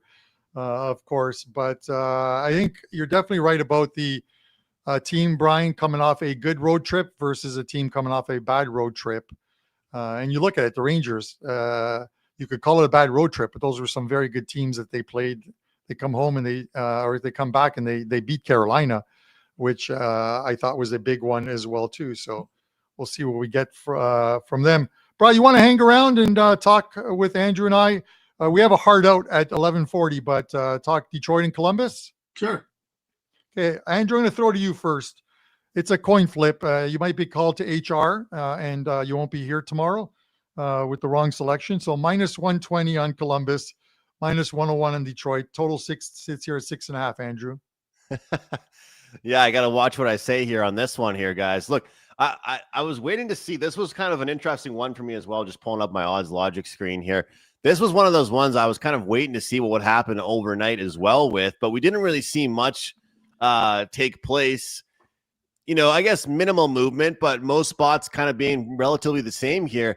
I like Columbus in this spot, but I do like the over. You know, looking at this Blue Jackets team, I kind of like the direction they've gone in. You know, it's one of those things where you look at a certain team, and if they've won a bunch of games in a row, I'm going to use, you know what I'm going to use today? I'll use as an example, Tampa Bay Lightning.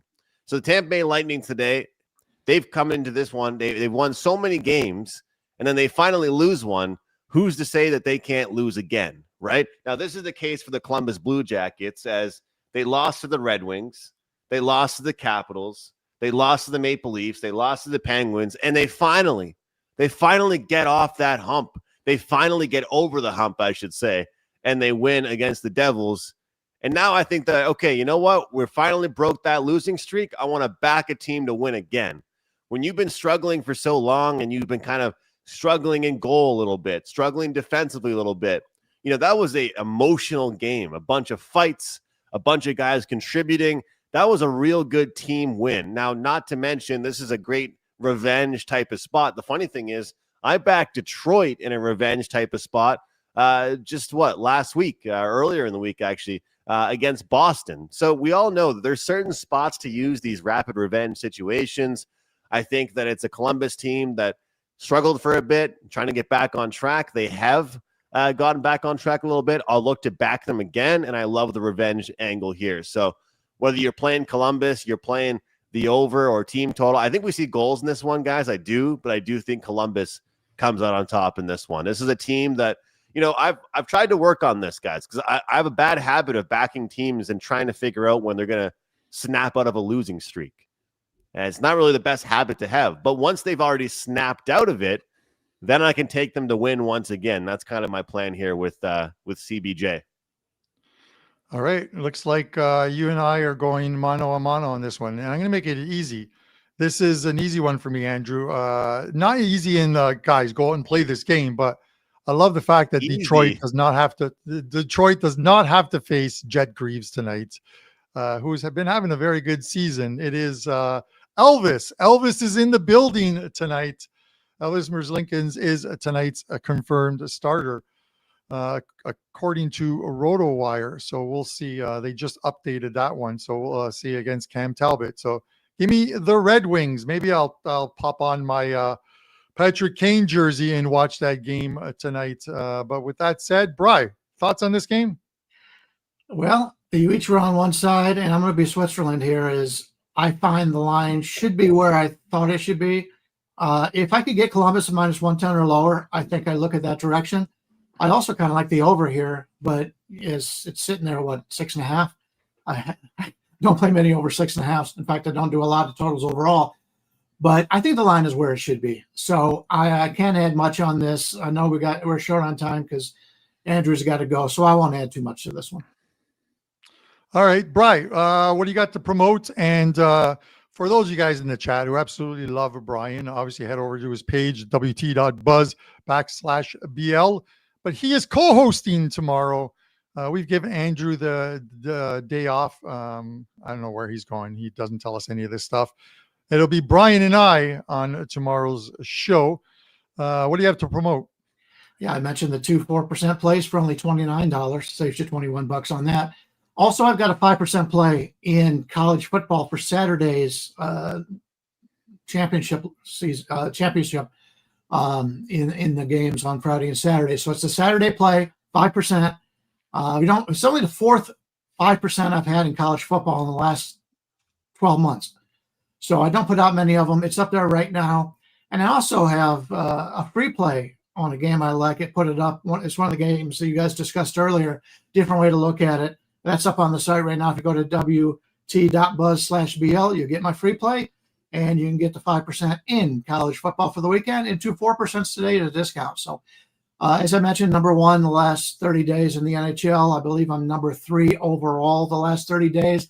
And since I believe it was 8-9 of this year, 8-9, 24 or 25, I've made over 75 units of profit for clients. So everything's been going well. I talked about winning in every single sport. It's all looking good right now. So if you're looking for a long-term deal, they've got that great deal up there right now. I think you can save $500, and they've got plenty of other deals. So yeah, if you're looking to join us, this is the time to do it. We've been hot for a long time, and after a while, you have to realize that maybe it's not a hot streak. Maybe we're just pretty good at this. Maybe you're just that guy, Brian. Maybe you're just that guy. Yeah, I don't think there's any question to it. You just are good, Brian. And if you guys don't want to commit to the long-term packages, we understand. But give Brian at least a 7-day try. Pick up the 7-day package, because you're going to get tonight's couple of 4% plays. You're going to get that 5% play, which is $35 in itself. And you're going to get a bunch of college football as well from him, college basketball, I assume, possibly, NFL, of course, too. So, and then a ton of NHL through the weekend and next week. So, Brian, listen, man, I wish you the best of luck, and I will see you tomorrow morning as we get ready for Puck Time, the new edition of Puck Time. Andrew? The new edition.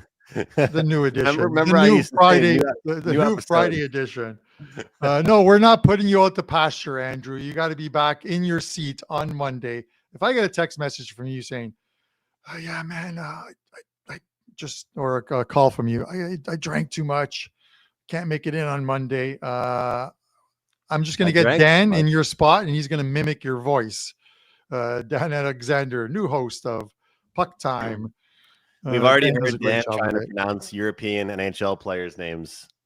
He's the best. He's the best. Listen, let's not poke Dan. You have a same game parlay, or should I go into my pod play?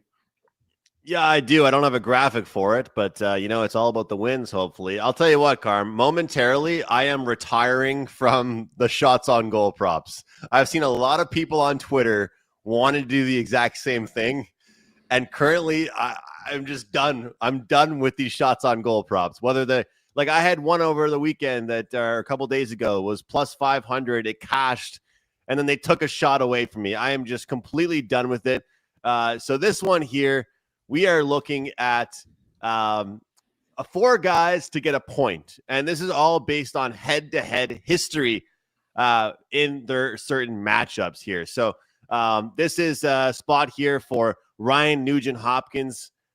He has gotten a point in 5 of his last 6 games in this matchup against the Seattle Kraken. We have seen Sam Bennett get a point in 3 straight games against the Nashville Predators. Alex DeBrincat has absolutely lit it up against his opponent as well, the Red Wings. And taking a look at Svechnikov, he has been a guy that's done the best on the Hurricanes against the Maple Leafs. So DeBrincat, Bennett, Nugent-Hopkins, Svechnikov, all of those guys together, that leads us to plus 630. Forget about the shot props for now, guys. We have cashed some of those bets, and there will be times to look towards them again, but I'm taking a few days off from the shot props. We're going with just the point props, and this one is a head-to-head point prop that we're looking at just these guys to all get at least 1 point in their matchup tonight. They have a great history against them. Carm, for me, look, off that winner yesterday, maybe the team totals are finally going to start rolling for me because you know what? That one last night felt good. 4-0 after the first period. Great deal right now. Great promo code that I've got for you guys. Here it is. Score 3. Score 3 to get 3 days for the price of 1. $39. NHL, college basketball, NFL, Thursday night football, WT.buzz/AM. For everybody yesterday that used that 3-day deal, they're giving me an opportunity over 3 days to prove myself and try and make some money. If you buy just one play, you're putting all the pressure on that one play. You get 3 days, you get 7 days, you get 30 days. You're giving us a longer term to prove ourselves to you guys. And love that deal. Score 3 days for the price of 1. That's $39 for all sports for the next 3 days. I've got one play up so far. It's a 4% West Coast winner, Karma. Late night play. Looking forward to it, and hopefully we can cash. And guys, don't miss Carmine's 5% play. Carm did very well with 5% plays in November, and I expect nothing less out of you in December, Carm. It's the holiday season, man. Keep on giving. It's the holiday season. Yeah, 6-1 last month with 5% plays. First one of December. Hopefully we can get a winner with that. NHL 10 will get you $10 off that play. A couple other NHL client plays are loaded. So if you're picking up a one-day package, which is $39, or even a 3 or 7 day package, you'll get everything, including college football, NFL, and all NHL. And I do have a soccer play, a 4% play up for today as well, which brings us to the pod play. And we cashed our pod play yesterday to put us over 6K on the pod, which I'm very happy about, which means moving forward, the current balance, even though it's 611, will be 5,011 because I took a 1K out. I'm waiting for it to hit my account. And as I mentioned, guys, it's going to the food bank. I'm going to buy a bunch of food. I will record it when I drop all the stuff off, either on Friday or on the weekend, and we'll tweet it out so you guys can see that it actually did happen.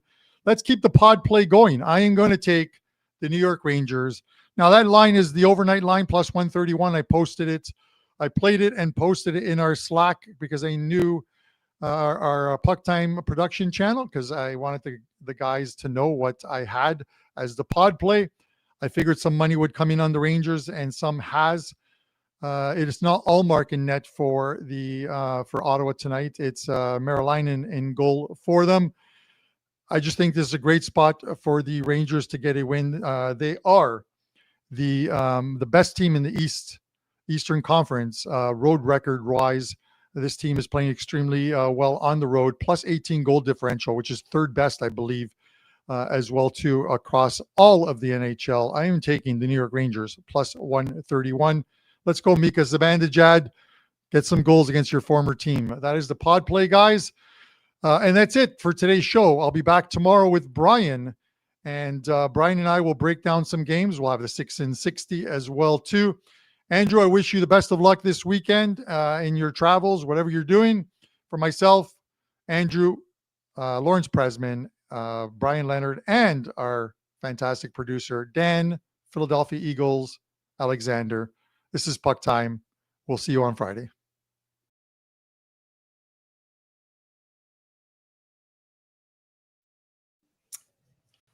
The college football championships are upon us. That's right. We're going to get into the SEC championship, the Big Ten championship, and of course, the Big 12 championship, along with some best bets up next on Bet On It.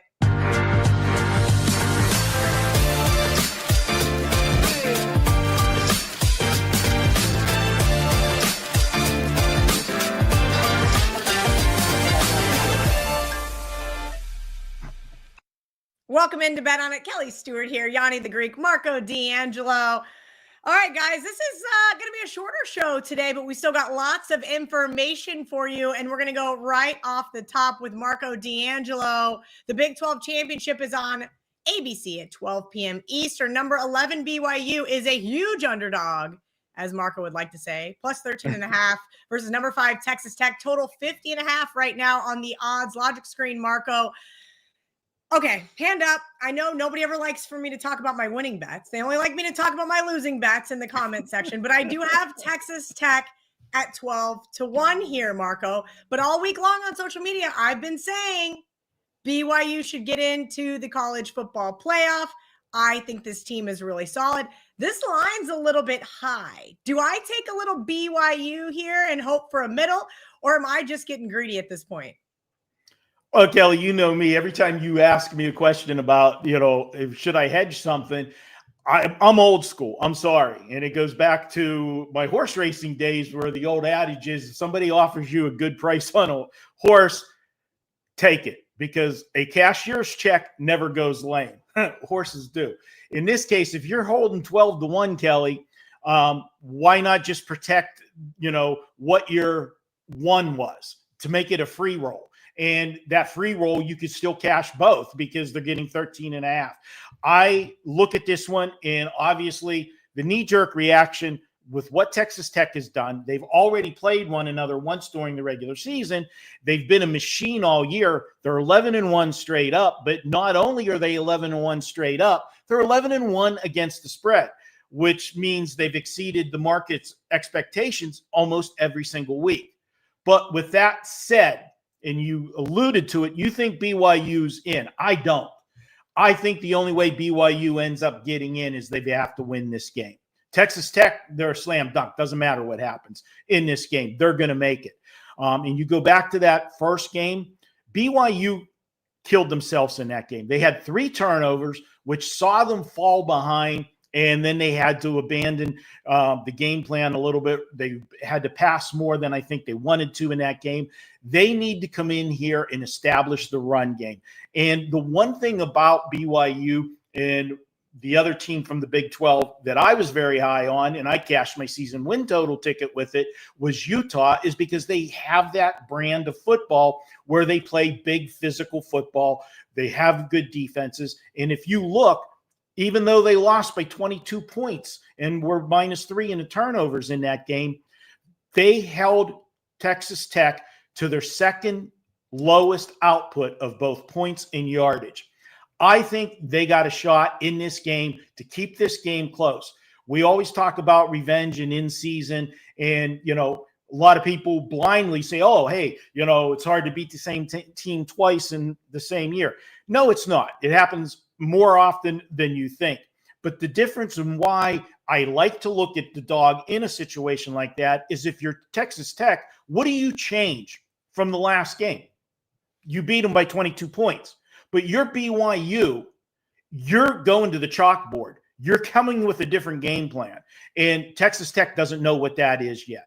And so for me, I like BYU plus the 13.5. And you know what?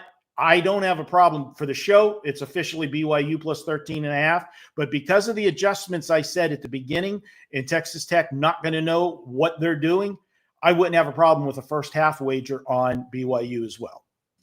All right, well, I'm going to take BYU plus the points here with Marco D'Angelo. And I'm also going to argue that the reason why I think BYU should get in is because I don't think Notre Dame or Miami should get in. So if you guys disagree with me in the comments, that's why 11-1 BYU deserves to get in. 2 Big 12 teams, the ACC, really, we're going to get to that at the end of the show. VR is going to talk about the SEC championship game, also on ABC, 4 p.m. Eastern. Number 3 Georgia is a 2.5-point favorite over number 10 Alabama, 47.5 VR. I'm going to talk about my bets again, just because the comment section loves it so much. I got Georgia 10-1 to win the national championship. I didn't really have a big interest in this game. I think it matters more to Alabama than it does to Georgia. I think Georgia's in regardless of a win here. Break down this one for us. Yeah, this is the best time of the college football season over the next couple weeks when we got this championship week, bowls, playoffs. Like, there's so many money opportunities, and it's all because of the narratives that have been built throughout the season. And this is the sheet right here that has the real rankings, the real ratings of these teams. And here's what I'm going to talk about real quickly. This is legit. These 2 teams are pretty much close to where they should be. And here's what I mean. Alabama is ranked 10th, all right, in the polls right now. Georgia's ranked 3rd. That's wrong. That's the mistake.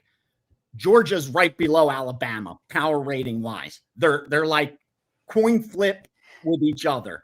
But Alabama's above them right now on my power ratings, even though you look at Georgia, at least on paper, with the better record.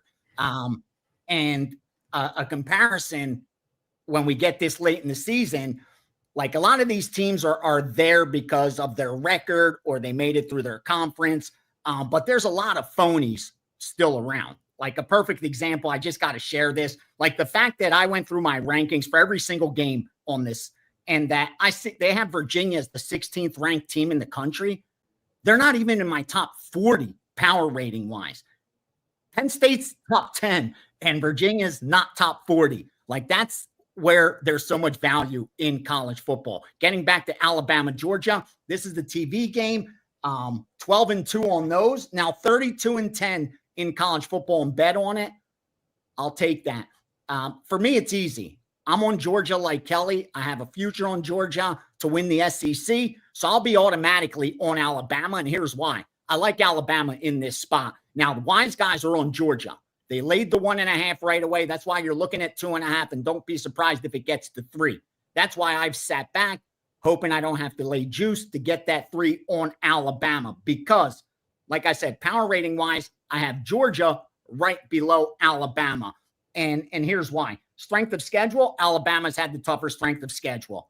Offensively, Alabama's the better team. Defensively, they're extremely comparable. So I have the team with the better strength of schedule. I have the team with the better offense and more or less comparable defenses. I also have the team that already beat Georgia in Georgia earlier in the season. I already have the team that's owned Georgia, beating them 9 of the last 10 and catching 3 points with Alabama. It's the right side, win or lose. Like, this line should not be 2.5, 3. This is a coin flip type of game. There really is no home field advantage to speak of. These two teams know each other extremely well. They know where they're playing.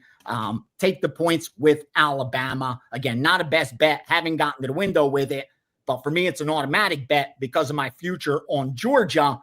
It's an automatic hedge. If I love Georgia, I'd let that ride because now I'm getting, upwards of 3-4 to 1 on a -2.5 favorite, on a minus, 130, 140 and getting 2-3 to 1. You got to let that ride. But I don't like Georgia. I do like Alabama here. All right, Vera, this is a question I got on the Kelly and Murray podcast this week, but I said, this isn't a Kelly and Murray question. This is a VR question. And the question was, why not just tease Alabama with this low total in college football? Explain to everybody who hasn't heard your teasing college football rant before why this is a bad idea. Well, number one, you have to find another team to tie them into. That's right. You're putting yourself behind the 8 ball to begin with. We also know that mathematically it's been proven already that going through the key numbers of 3, 6, and 7 don't put you in a plus EV category when laying -120, 125, and 130 like most are doing on teasers. So I can't make it any simpler than you're placing a negative EV bet and now just hoping to be lucky. Again, I've moved steam for 20, 30 years now. And I remember one time only that we've ever teased college football. And it came down to like last year or the year before. It just fit their criteria. But otherwise, it's a negative EV play because there's just too much variance in the scoring compared to the NFL. Even in the NFL, where our point differential is about 10 points off the point spread, it's a lot greater in college football. So even in NFL, where we say the lines are extremely tight, it's hard to beat, the average point spread is 10 points off the final score. That's why 6 points don't help you. And before you say, well, how about we do 10-point teasers? The vig you got to pay makes that negative EV also. In college football, the variance is much greater. The difference between the final score and the point spread differential is much greater. Those 6 points will not help you in college football. It's like teasing totals. It's just not going to help you. So don't do it. If you're not willing to lay 110, the teaser's not a good bet. All right, you heard it from the horse's mouth. And I actually just wrote the video team. And I said, hey, I think we need to do a special WagerTalk Insiders edition of VR's power ratings. We're going to work on that. So especially with the playoffs. I think we should do that. So if you guys aren't an insider, right now is the time to join. $2.99 a month, WT.buzz/insiders. Get you early access to shows like Bet On It, Marco's Deli. And of course, every once in a while, we let you guys into that premium subscriber only Steam room with VR. Okay, guys, I'm going to talk about the Big Ten Championship, and this one's going to be interesting. 8 p.m. Eastern on Fox. Number 2, Indiana, plus 4.5. That one's taking some early money at number 1, Ohio State. 48.5 is the total, and that's a pretty low total for this Indiana Hoosiers team, and we'll get to that here in just a minute. Anybody want to guess when the last time Ohio State didn't beat Indiana? That's a trick question from the GoldSheet. 1990, because the Hoosiers didn't win that game either, because it ended in a tie. Anyway, so glad we don't tie in college football anymore. But Ohio State has been on an absolute tear this season, guys. 10-1-1 against the spread. including just last week's 18-point road win over Michigan in Ann Arbor. And Marco may tell you that that was one of those spots where Ohio State had circled, right? And Ohio State was looking forward to that. Maybe they spent a lot more time on that game and ensuring a win than they have in a Big Ten title game, because they haven't played in a Big Ten title game since the 2020 season, making that an extra game for this team. And I know that coaching staff spent extra time to prepare, while the Hoosiers, on the other hand, were a 4-touchdown favorite over Purdue and probably already started preparing for the Buckeyes. Hey, no problem. The Buckeyes, more talented team. But I want to go ahead and say Kirk Cignetti has this one circled and has for a long time. Historically, in the Big Ten championship game, the favorite is 8-0 straight up and 6-2 against the spread in the last 8 championship games. But Ohio State is responsible for 4 of those wins. Michigan has 3. And then, of course, Oregon got it last year over Penn State. 5 of the Buckeyes' last 7 games have stayed under the total. And that's why I think this one is really low. If you like Ohio State, I think you also like the under. Indiana coming off another just absolute thrashing, as I mentioned, with Purdue last week, scoring 56 on the road. Mendoza right now is the Heisman Trophy favorite, just slightly. We'll see if that is a distraction for him in this one. I'm going to go with the early money here. I don't have a big opinion, but I'm going to go with the early money and say that I like Indiana. I think this game could easily end with either team kicking a game-winning field goal. Sounds funny to say because we know Kirk Cignetti is not really much of a field goal kicker, but I think this one's going to be closer than the spread indicates. All right, boys. Well, it's going to be a short show today, as I mentioned. There's no sandwich games. It's too early to talk about the bowls. No really barking dogs, I guess, if you want to get into it. Maybe my best bet can be one of those. So we're going to let VR go first with his best bet with a barking dog as well. A little dog, if you will. Tell me why you like Tulane, VR, and why people should be buying it up to 3. Yeah, and this is another situation where you have 2 very close teams as far as power rating wise. I have Tulane like 52nd. I have North Texas 51st. Like, these are very close to each other. And when you look at the rankings, college football rankings, it's pretty much the same thing. You have North Texas 20th, Tulane 21st. So they have it comparable, except they're not in the top 20 power rating wise. That's the key there. Anytime you have a coin flip and you're able to get plus money, you have to take it. At worst, I thought Tulane in this spot was a coin flip. And the reason why is how North Texas has done ATS. Forget the X's and O's. Everybody at this point, the odds makers have all the data we have. So trying to find that nugget of that stat that's going to give you that edge is very difficult at this time. Instead, what you got to take advantage of is that inefficient market. And that's going to happen this late in the season based on an incorrect narrative. That's what we got to get down to find value when it comes to playoffs and bowl season. Because again, the sample size of data is you're going to get at this time of year. So you're not really going to find that mistake that they're making. But here's the key. North Texas has outperformed the betting market significantly. They're an 11-win football team that's covered 10 of those games. This is a market that continues to correct itself. On the flip side, Tulane, 10-win football team, 500 ATS. So the books have done a really good job of pricing Tulane, not so much with North Texas. That's why you're being charged the premium on North Texas. There's absolutely no other reason for that at all. Like, nothing in the data, nothing in the matchup. You have Tulane coming in off 4 straight wins. You have North Texas coming in off 6 straight wins. Like, they're both coming in on good form. Anytime you get that coin flip, take the plus money. Tulane, buy it up to 3, up to about minus 125. It's not worth the same as it is in the NFL. Otherwise, 2.5 is just fine. Because again, got to remember, variance in college football means each half point isn't worth as much as it is in the NFL. So if anything, this is even a sprinkle job written all over it. Tulane on the money line beats North Texas on Saturday. So that's the best bet. All right, I told Marco he had to talk about this game because he lives in Las Vegas. So that's the asterisk, right? Like, I want to talk about this also. Can I just say real quick? I'm sorry. How did UNLV receive a vote? I saw they received a vote. They're barely in the top 70 power rating wise. Top 70, and they received a vote. It's just ridiculous. Listen, VR, just like in politics, people probably shouldn't be allowed to vote. And well said. people. Well said. Well said. I'm sorry. Like, we've saw it where the woman put USF over plenty of teams, and then they got throttled by Miami. Like, these people aren't paying enough attention to actually be able to insert real votes.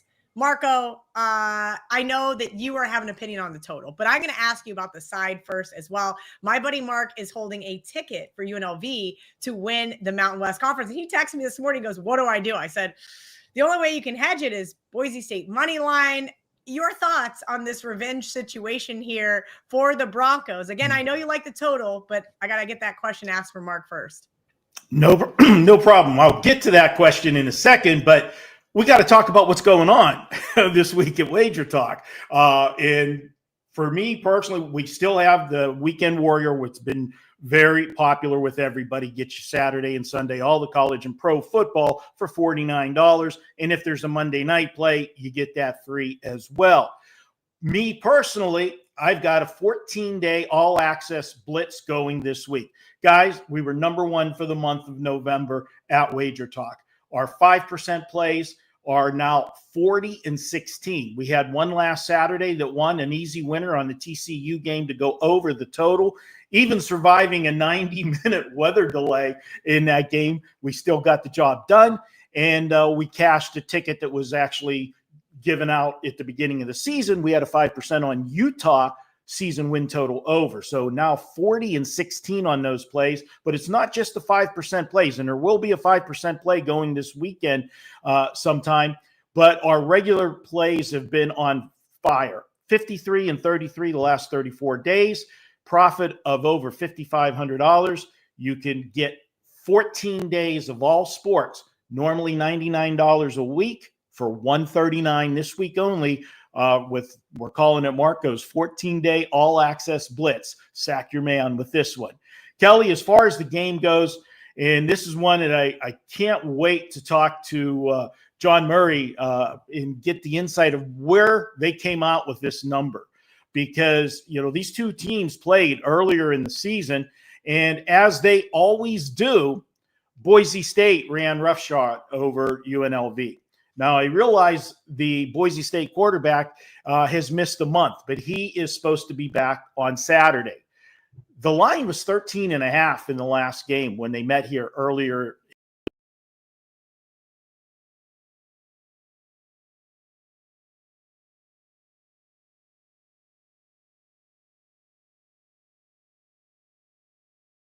Welcome, everyone, to the best sports betting show on the planet. This is where we talk the talk, walk the walk. It's a big lineup, guys. Joe Ranieri going to start us off. Full breakdown. Cowboys, Lions on Thursday Night Football, along with college hoops, Utah State and South Florida. Then we're going to break down Lakers and Raptors. Luka is going viral on social media for one of the weirdest things I have ever seen. Then we're going to talk Thursday Night Football props. We've got a same game parlay for everybody. And then we got a special guest. Kyle Anthony is going to join us. We have a huge pay-per-view, the last pay-per-view ever for UFC, so we got to talk about it. We'll break down some fights on UFC 323. So we got big games, we got big fights, big edges. Let's jump in here. Before we bring on Joe, couple things. The cricket play, guys, this play could last 5 days. There's a chance this play goes into Monday. It's a test match. It's so long to go. I know everyone wants updates. There is really not an update. It's just going to last a long time. All right, let's bring in Joe Ranieri. Joe, I got a surprise for you. I can't wait. Have you seen this thing about going on social media with Luka that he's married and his wife is back in? Wait, what? What? Now you're going to make me look this up, aren't you? Now you're going to make me dive in here. You're going to, just that rabbit hole. You got to throw that right out off the bat, huh? Oh, my goodness. Yes, so you get to break down the Lakers and Raptors tonight, but yes, Luka on social media. This is something I did not expect to wake up to, but this is the upside of social media, Joe. Every once in a while, you just get something that can. You're seeing it now, huh? Yes, I am. As a matter of fact, who knew? Nobody knew. Nobody knew. So we're going to break that down, and then I got a special surprise for you, Joe. I didn't want to tell you about it. I got a special surprise. You and I are going to go over something, but we got to talk this Cowboys-Lions matchup. This is a huge week. The schedule makers nailed it at the beginning of the season for this week because we have game after game after game that is just a lot of playoff implications, and this is one of the big ones. We got Detroit -3 over under 54.5. Thursday night football games have been wonky this year. How do you break this big game down tonight? Well, there seems to be a couple of different things going on. I just did a show with, of course, the best betting show ever with Art the Caesar, and there is a clear divide here between the pros and Joes on the total. The public loves themselves an over here. In fact, this thing could go off as the highest total of the season in the NFL. Kind of been bouncing back and forth at 54.5. But starting to see the pro money coming in on the under right now in this one. And we all know the public's running to the window to back the Cowboys. They're America's team after all. And maybe, just maybe, the public is starting to sell some stock here in Detroit. I've been screaming, Andy, that, listen, the minute Dan Campbell took over the play calling for Detroit, we got a problem here, guys. We got a big problem. They've also gone away from the run-and-gun, up-tempo style offense, and they've become much more run-heavy, Detroit, and it makes sense.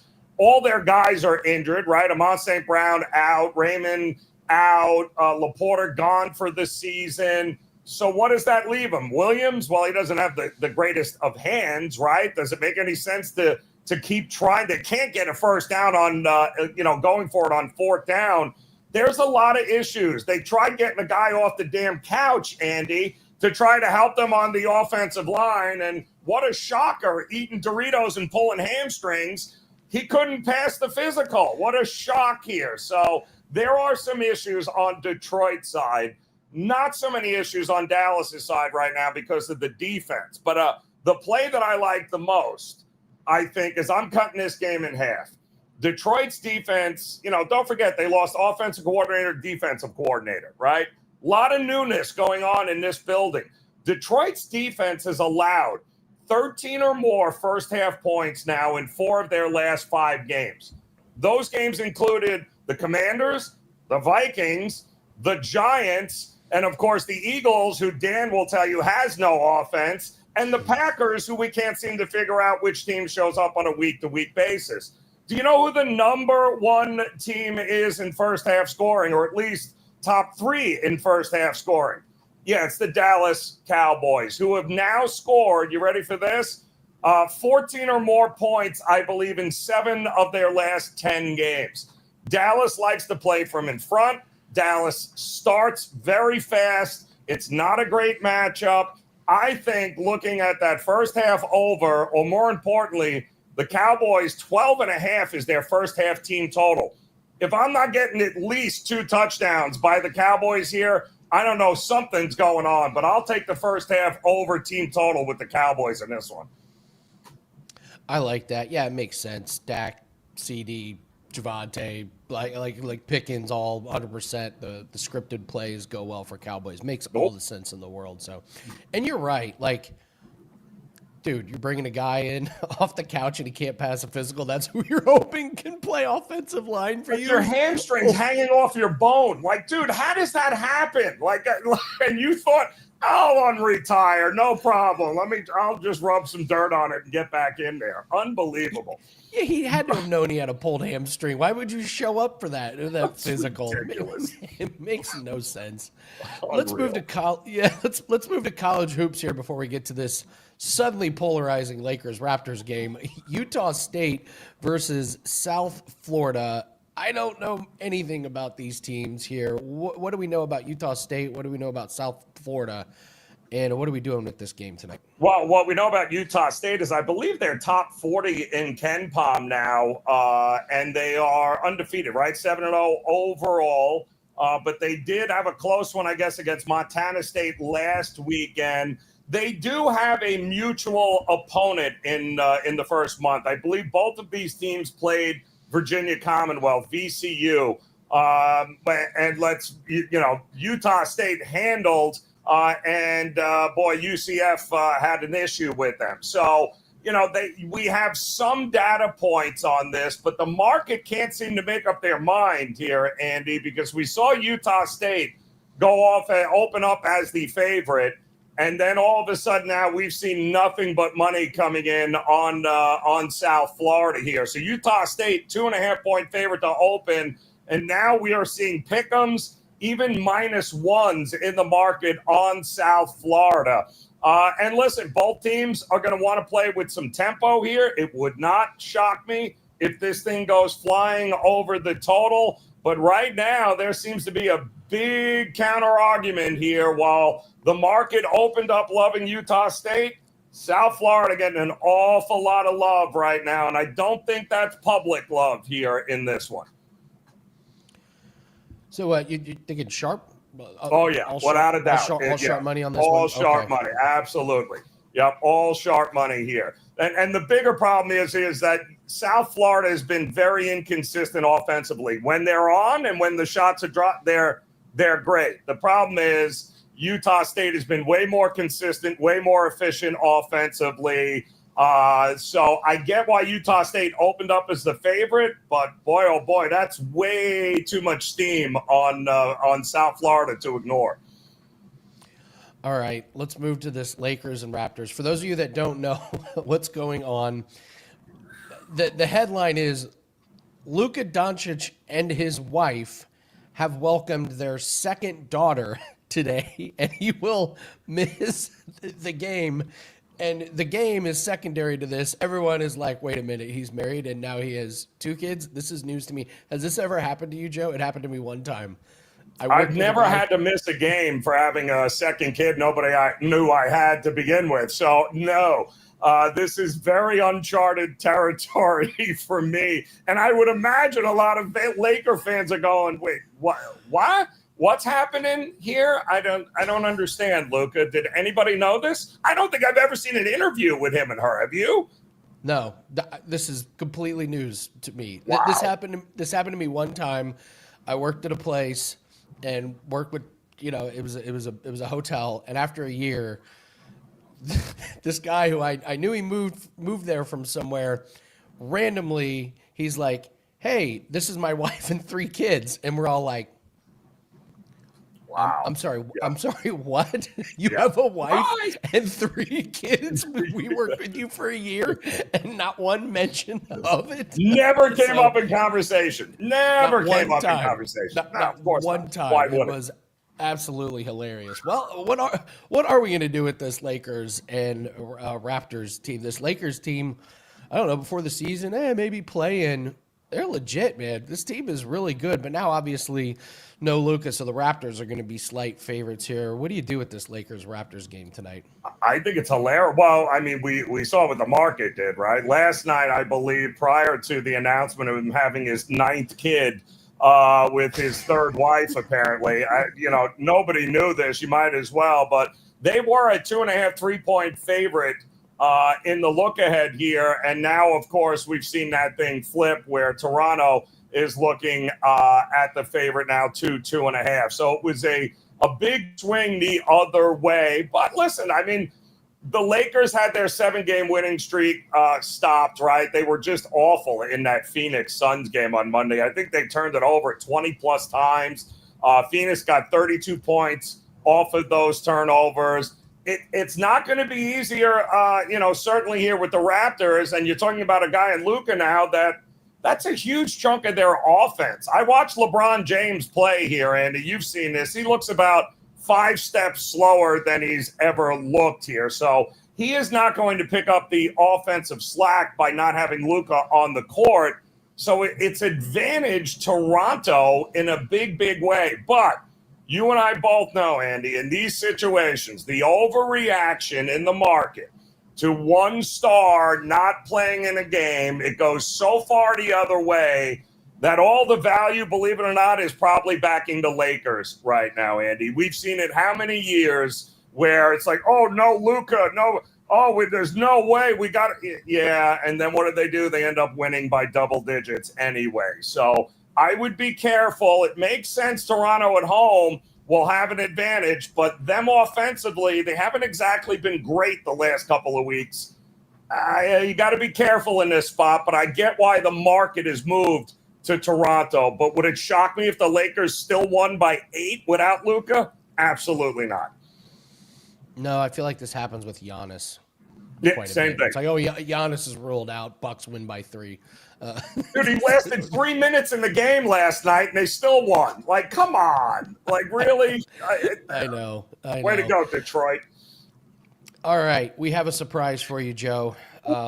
You and I have been doing the update for LSU and Lane Kiffin and Brian Kelly. So we kind of have some closure here. So I have to ask you, what some of the best moments, what was your favorite here? So I have the governor gets involved in the Brian Kelly firing, rips the AD, then the AD gets fired. We have LSU claiming they're just not going to pay Brian Kelly. You have Lane Kiffin quits Ole Miss, leaves for LSU, wants to coach both schools, though. And then you have the Ole Miss players calling out Lane Kiffin after the locker room meeting. Just a great sequence of events. I have my favorite. What's yours? Oh, a lot of this was good. I mean, the governor, this whole thing starting with the governor, this would not have been nearly the story had the governor not got up to the podium and just ripped the athletic director, say that, he'd rather have President Trump choose the next coach than the athletic director. And then all of a sudden you're like, boy, oh boy, they do it a little differently in Louisiana, don't they? And they certainly do. So I think the setup, the context by the governor getting involved, still having to pay Brian Kelly $50 million just to go away. I mean, this whole thing has been a S show from the beginning, Andy, and I, for one, am all with it. Careful what you wish for, LSU. You got him now. Now let's see how long he lasts before you end up paying him just to go away as well. My favorite is him wanting to coach both colleges. Oh, yeah, well, that's my favorite. I quit. I'm going over here to LSU, one of your rivals, but I would like to coach both at the same time. I would like to recruit at LSU and coach for the next. No problem.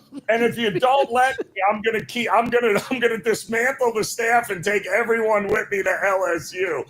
And then he makes it seem like he did Ole Miss a favor by sending back the offensive coordinator, which might be the funniest thing I've ever heard, when that was already decided weeks ago if he was going to leave. Very funny. It was great. Yeah, being able to coach 2 rivals at the same time. And no conflict of interest. The ego to think they were gonna say like, yeah, that's absolutely fine. Yes. It's been one of the best stories of the year. So, yeah. All right, Joe, what do you have up for everyone at WagerTalk on this Thursday? Locked and loaded. Do have a 5% max play tonight on this Thursday night football game between Dallas and Detroit. You can grab that. Also locked in on 2 of the conference championship games in college football, that as well. But you get both of those in a package right now, available over at WagerTalk.com. And shout out, by the way, to James Franklin, the best troll job of the week, by bringing out the crumble cookies yesterday to announce that they are tops in the recruiting trail there, signing not 1, not 2, but 10 players that were apparently headed to Penn State with him, but are no longer heading to Penn State. The dude eating crumble cookies at the podium might have been the best troll job I've seen in a long time, Andy. Did you see the Chris Paul story about what he said to Kawhi Leonard? Oh, my. He was in the locker room, and he looks at Kawhi and he says, "Load management, dude, you are the load." And the locker room apparently just went completely silent. And Kawhi left and went and talked to the office, and Chris Paul was cut later that day. Yeah. I mean, how dare he go into what the face of that right? One of the greatest Hall of Fame all-time players that lame-ass organization has ever seen.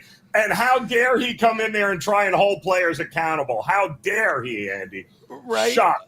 What a great says the Unreal. load. You are the load. Oh, Joe Ranieri, great stuff, great breakdowns as always. Thank you so much for joining us. Joe's got some college bowl plays up, and remember, guys, we're still running that $149 special. It gets all of bowl plays, and it starts right now. So any plays for conference championships starting this weekend, you're going to get those included. So take advantage of that. Joe Ranieri is one that you can grab all of his bowl plays up. So Yanni's here. He's recording for Bet On It. I can do a little bit of a steam report. I went over the bowl games yesterday. Nothing has really changed. Really, the biggest move is just Boise State. But that number has settled on 4.5. So we haven't seen any movement after yesterday. We can take a look at college basketball. A little bit of movement on Davidson. They're up to 21.5, but what's the difference between 20.5 and 21.5? We got some movement on Santa Barbara. That's moved from 11 to 12.5. And other than that, there's some money coming in on UC Davis on the road at Hawaii tonight. Nothing of any note. And in the NBA, obviously the big line in the Lakers move. Other than that, not seeing a whole lot. It does look like money's coming in on Utah, which is a terrifying thing to say. -2.5. They're up to -4.5, -5. So if you want to get on the Utah Jazz, jump on them as soon as possible. All right, we got to bring in Kyle Anthony for Kyle. Not only is this the last pay-per-view of the year, last pay-per-view ever for UFC. I mean, this is kind of a big deal. Out with the old, in with the new, isn't it?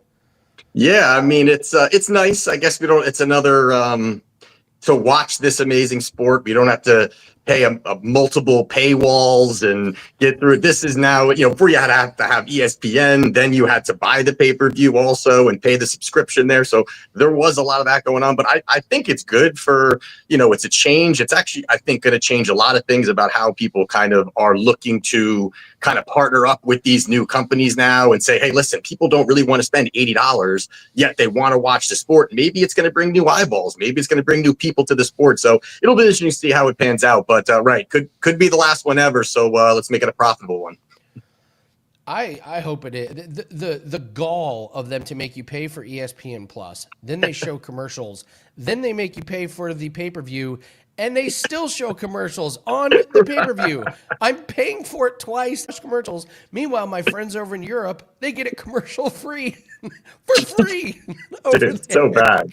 It was such a bad, and people were furious with that when they first signed with UFC. I mean, signed with ESPN. They were like, oh, so I guess it's just, and then it was 2 paywalls. So like I said, it really gave a bad taste in a lot of people's mouth. At least it looks like UFC is trying to, shift away from that and fix that and try to, I guess, make the fans a little bit more happier. So like I said, it'll be interesting to see it pans out and, how that's all going to work out for 2026. Yeah, I mean, pay-per-views, it's such an archaic. Yeah, right. It is. Can we get ahead of the game here, guys? All right. Well, we have a huge pay-per-view. It's very, very bettable. Let's go through some fights. I'm going to start off with, let's do the co-main here. I'll let you break this one down. I mean, I feel like both the main and the co-main, the champs, they're just running out of guys. They're just running out of opponents. So how do you break this one down? We got Pantoja coming up against Josh Van. The meteoric rise of Josh Van continues. What do you see in this fight?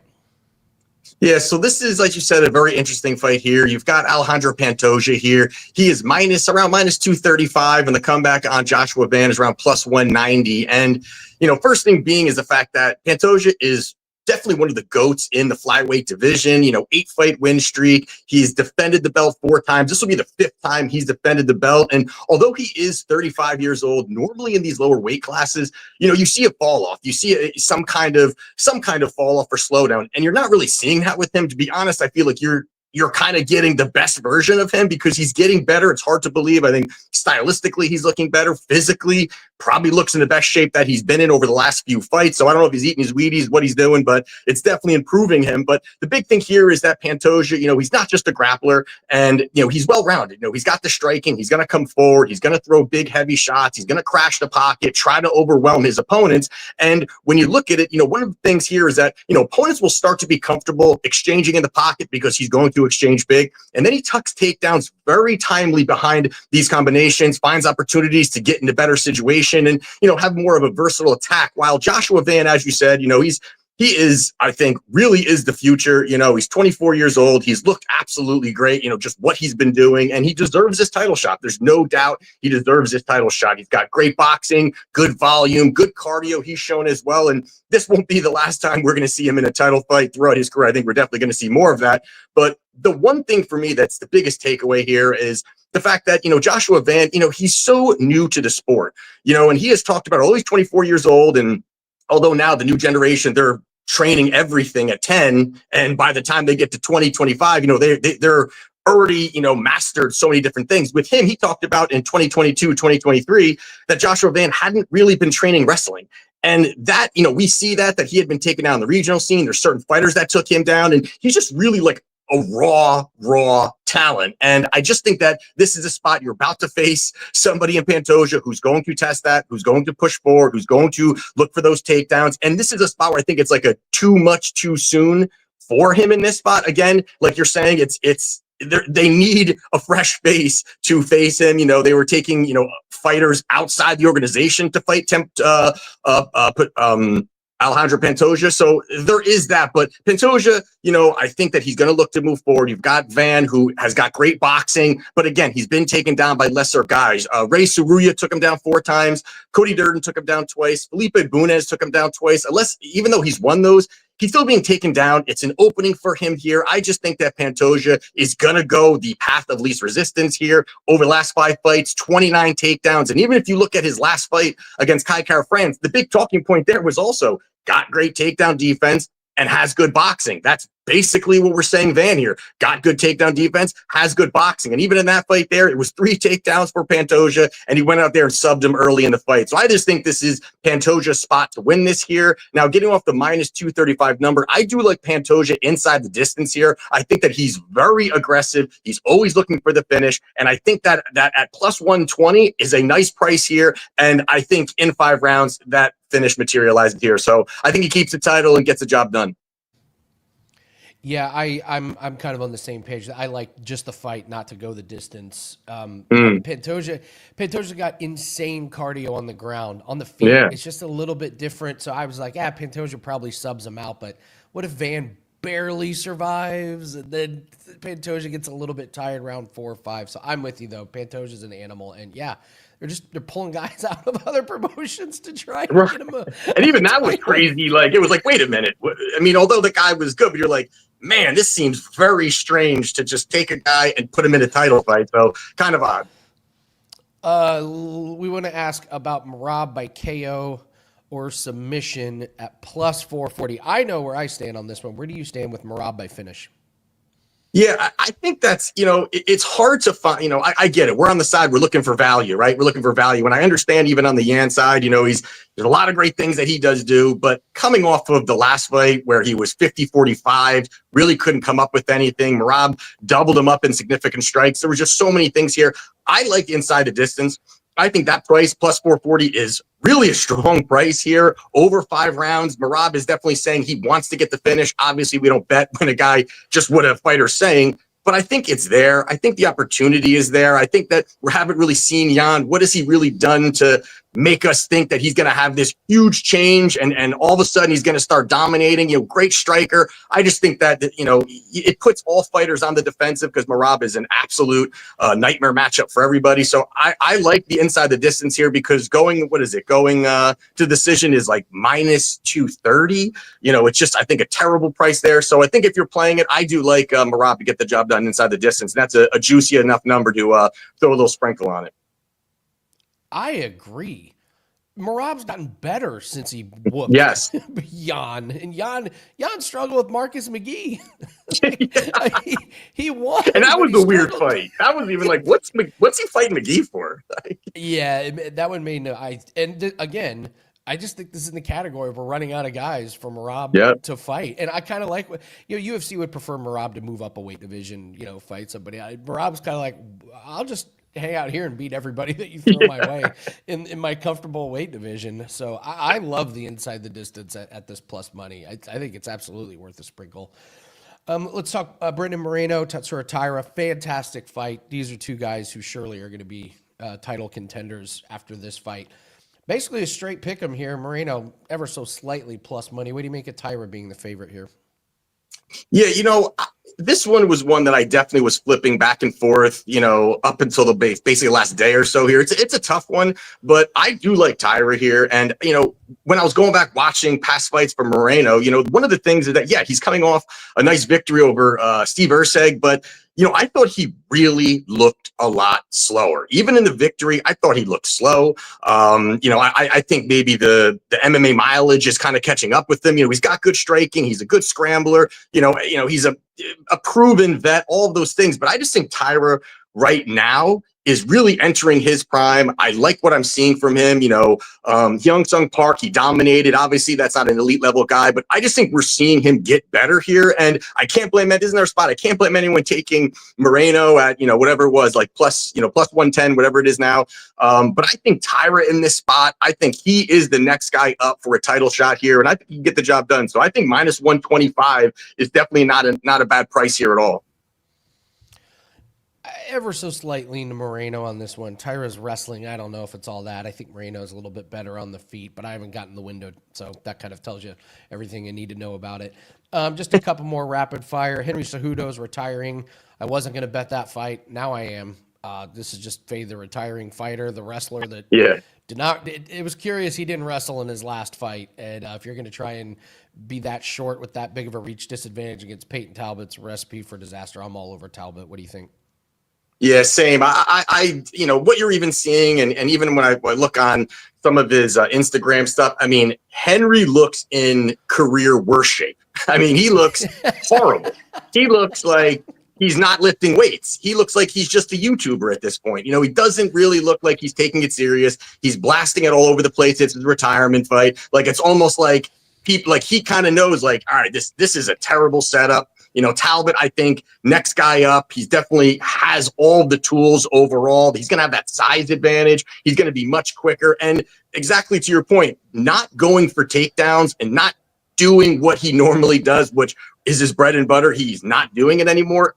You can't expect him to last 3 rounds here. I think Talbot inside the distance here is a good play. I think early is going to be a little scrappy in that first round, but I just think Talbot finds that finish somewhere, whether it's going to be on the feet by knockout. But I think, even if he shoots for a takedown, I think Talbot's going to be able to scramble. A lot's being said about Talbot being taken down against whoever it was, whatever it was, that last fight that he had where he was taken down. He was manhandled. It didn't look good. But I think that this is a spot here where Talbot is learned from it. He's, like I said, the next guy up, and I couldn't be any lower on Henry Cejudo. He has name value, but that's about it. Yeah, Talbot got ragdolled by Barcelos, but make no Barcelos, mistake, that was it. Yeah. Barcelos was on this, probably still on the special vitamins. Yes, and then finally, Kyle, can I interest you in a fighter that we have breast implants, we have religious crystals, we have seizures. No, this is not fight seizures. This is not a Netflix fictional. This is the life of Macy Barber just in the last year. I'm more fascinated by this fight maybe than anything. Anything can happen when you have Macy Barber involved. She's a minus 200 favorite. Yeah. No way I'm laying minus 200 on someone like this. No. What do you do with this fight? Yeah, I mean, that's the same thing. I look at it, and Barber has really a great skill set. She's still so young. She's got a lot going on, and health issues in any sport is going to devalue your performance. It doesn't really matter what it is. In a sport of combat, it's just not going to get better. I think that she's given this a shot here. The line is absolutely nuts here. I think that Silva can find takedowns. It's going to be scrappy early. I think that, Barber has anything. She's going to be able to push a little bit. She's got good volume, but like I said, the price is nuts here. This should probably be really a pick 'em. So I think that there is value on Silva here, and I think even the submission is live. But I think it's going to be a scrappy fight where you see Silva win it on the scorecards. But yeah, the price is nuts, and health issues all over the place is a ton of red flags, especially at minus 200. Yeah, go look at some of those before and after pictures of Macy Barber pre and post surgery. She went for the big ones, Kyle. She went. I mean, why not? Why not? If you're going under the knife, build it up a little bit. You know what I mean? And then all of a sudden she's missing weight, and it's like, well, gee, Macy, what did you think was going to happen? And that even proves, again, it's the same thing. It's like, are you taking your career seriously? Do you even care? Like, do you already see, like, I'd rather look good than really look at my career and where I'm going? She's so young. Why are you doing this? So I think she sees the door as well as my health isn't good. I'm going to look for some paychecks, and then, and then we're going to see where life takes me. So I think this is going to be close to the end of her career. But even if she wins, it still could be very close to the end of her career. That's just where she is health-wise. Yeah, absolutely. So, well, Kyle, you jumped on a short notice here to talk, hopefully the last pay-per-view we ever get to talk about. We have a big break, but holy cow, is this UFC 324 shaping up to be a monster. Oh my God, they are booking it big for Paramount Plus. So tell everyone what you have up. It's a huge card, very bettable. I know you're locked and loaded for this one. Yeah, so I do have a 5% play up right now. I do have 5 plays up. I'm going to have probably the most units that I've placed on an event. Last time I did that was a couple, I think it was about 2 pay-per-views ago. We ended up profiting 14 units. I'm in that position here this week. I love the spots that I have. I think there's so many good spots to bet, great lines, and I think it's going to be a great spot. So I could be at that 7 or 8 bet range, which normally I'm not at, normally at that 4 to 5 kind of range. So again, I love it from a betting perspective. Check it out, WagerTalk.com, and let's cash on this last pay-per-view. Kyle, Anthony, yeah, it's super bettable card, man. I cannot wait for this one. So Kyle's got a lot of plays up there, got max bets. So thank you very much, Kyle, for joining us. All right, we're going to do all around the world, and we're going to do a same game parlay for tonight. So I've got a 5% UFC best bet that is up. Tonight we have one official NFL play that is up. The primetime NFL games just keep cashing. Another winner on Monday. That brings the primetime NFL record to 23-12 this season. It's been the bright spot of NFL that these primetime plays just keep hitting. I don't know the rhyme or the reason. I'm not going to question it. It's just been working. So 23-12 run. We got one Thursday Night Football best bet up in the Cowboys and Lions game. Go grab that one. I found this game to be pretty tough for a lot of props. There were just a couple that really stood out. So go grab that. Let's partner up. Let's cash tonight. All right, Dan, let's go all around the world. A couple props here in this one that worth looking into. I have not played these, but they have my interest. Cavante Turpin over 11.5 on his longest reception. He started off the season going over this in 5 games in a row. Then he went under in 3 straight, but now he's gone over in 2 straight games. And CeeDee Lamb and Pickens, they're just getting all the attention, and Turpin just gets loose for at least 1 a game recently. So we'll take Turpin over, and the Lions, by the way, 11th worst defending wide receiver, so there should be room. We'll go Javonte Williams over his receiving. I think this number is a little bit too low at 11.5. 14 and 21 receiving the last 2 games. He's caught all 5 of his targets. The last 2 games, and the Lions give up over 24 yards receiving per game to running back. So those are a couple props that you can look at. And let's do a same game parlay here. And yes, you should look up the before and after Macy Barber, Lino. Yes, absolutely do that. It's worth a few seconds. All right, same game parlay. I put plus 178. This is all the way up to plus 184 now, so you're getting even better odds. I pulled this off of DK. Jared Goff, 2+ touchdown passes. He's done this in 5 out of 6 home games this season, and this Cowboys pass defense has given up the most passing touchdowns this season, so this was a pretty easy one to throw in there. Jahmyr Gibbs, 70+ rushing. He does this weird thing where he's been alternating good games and bad games rushing. Here are his rushing totals: 136 and 25, 142 and 39, 219, then 68. He's ready for a big game. They need him with the injuries to Monroe St. Brown and Laporta. Let's lock this in at 70-plus rushing. And then Dak Prescott, 230-plus passing yards. He has gone for 237 or more in all games on turf this season. We have a high total. Joe Ranieri was telling you he likes the first half team total over on Dallas. I think they get there with a lot of passing. So we'll take Dak, 230 passing. That gets us to plus 178, we're calling it right now. All right, it's going to do it for Thursday's show. Tomorrow, guys, you know what day it is. It's Football Friday. We have a huge show. We have a very special segment. I'm not going to tell you guys what it is, but the weekend sets up perfect for a special guest and a special segment that when we presented it to him, he said, that is so right up my alley.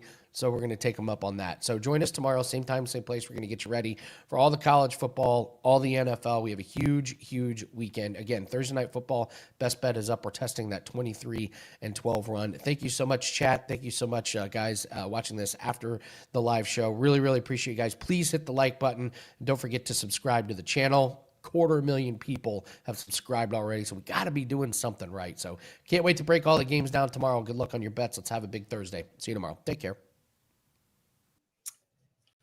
The college football championships are upon us. That's right. We're going to get into the SEC championship, the Big Ten championship, and of course, the NFL Week 14 is upon us here on Bet On It. We're going to get into those barking dogs, those TV games. That's right. Thursday night, Sunday night, and Monday night football. The deli. Marco's got some questions to answer about the deli from the comment section. So we'll get to that here in a minute. And of course, we're going to get the Steam report from VR as well as those best bets up next on Bet On It.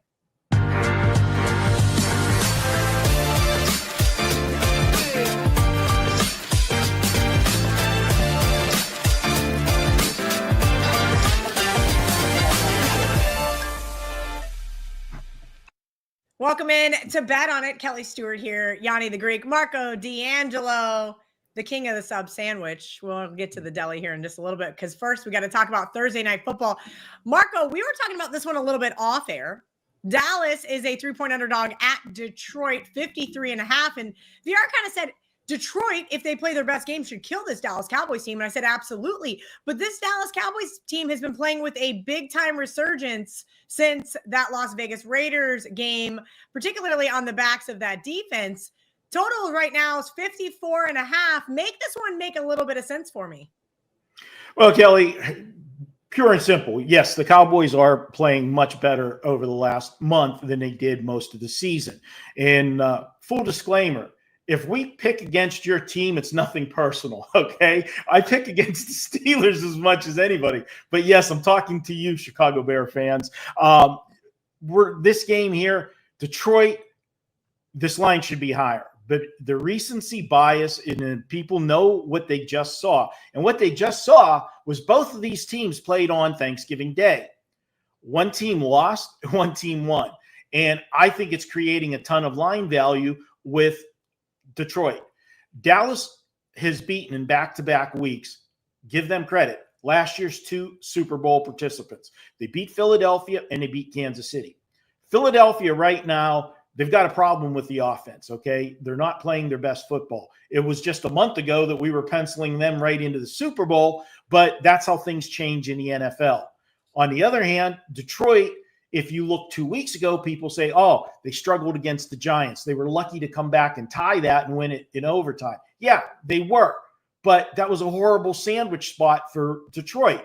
They were coming off the Sunday night game against Philadelphia, and then they had Green Bay on deck in 4 days on Thanksgiving Day. They went through the motions against the Giants, but they found a way to win. The Green Bay, yes, they lost on Thanksgiving Day. But Green Bay is a good team. I know a lot of people don't like Jordan Love. They don't want to give the team credit, but they've been consistent all year. So, yeah, Detroit lost at home, but in my opinion, they're taking a step down playing the Cowboys. And I don't mean that in a bad way. I'm just comparing Dallas and Green Bay. Those two teams on a neutral field, Green Bay is going to be favored. Pure and simple.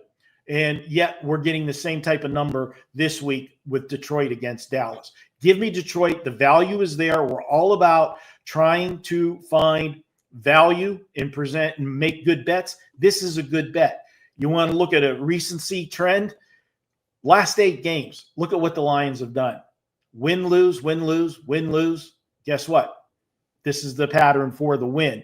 And as good as Dallas looks right now, you still cannot argue the fact that on the road, they're 2-4 straight up on the road this year. Who were those 2 wins? The Raiders and the Jets.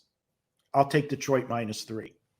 Green Bay -3.5 versus Dallas on a neutral, Marco. Woo-hoo-hoo-hoo-hoo. Yeah.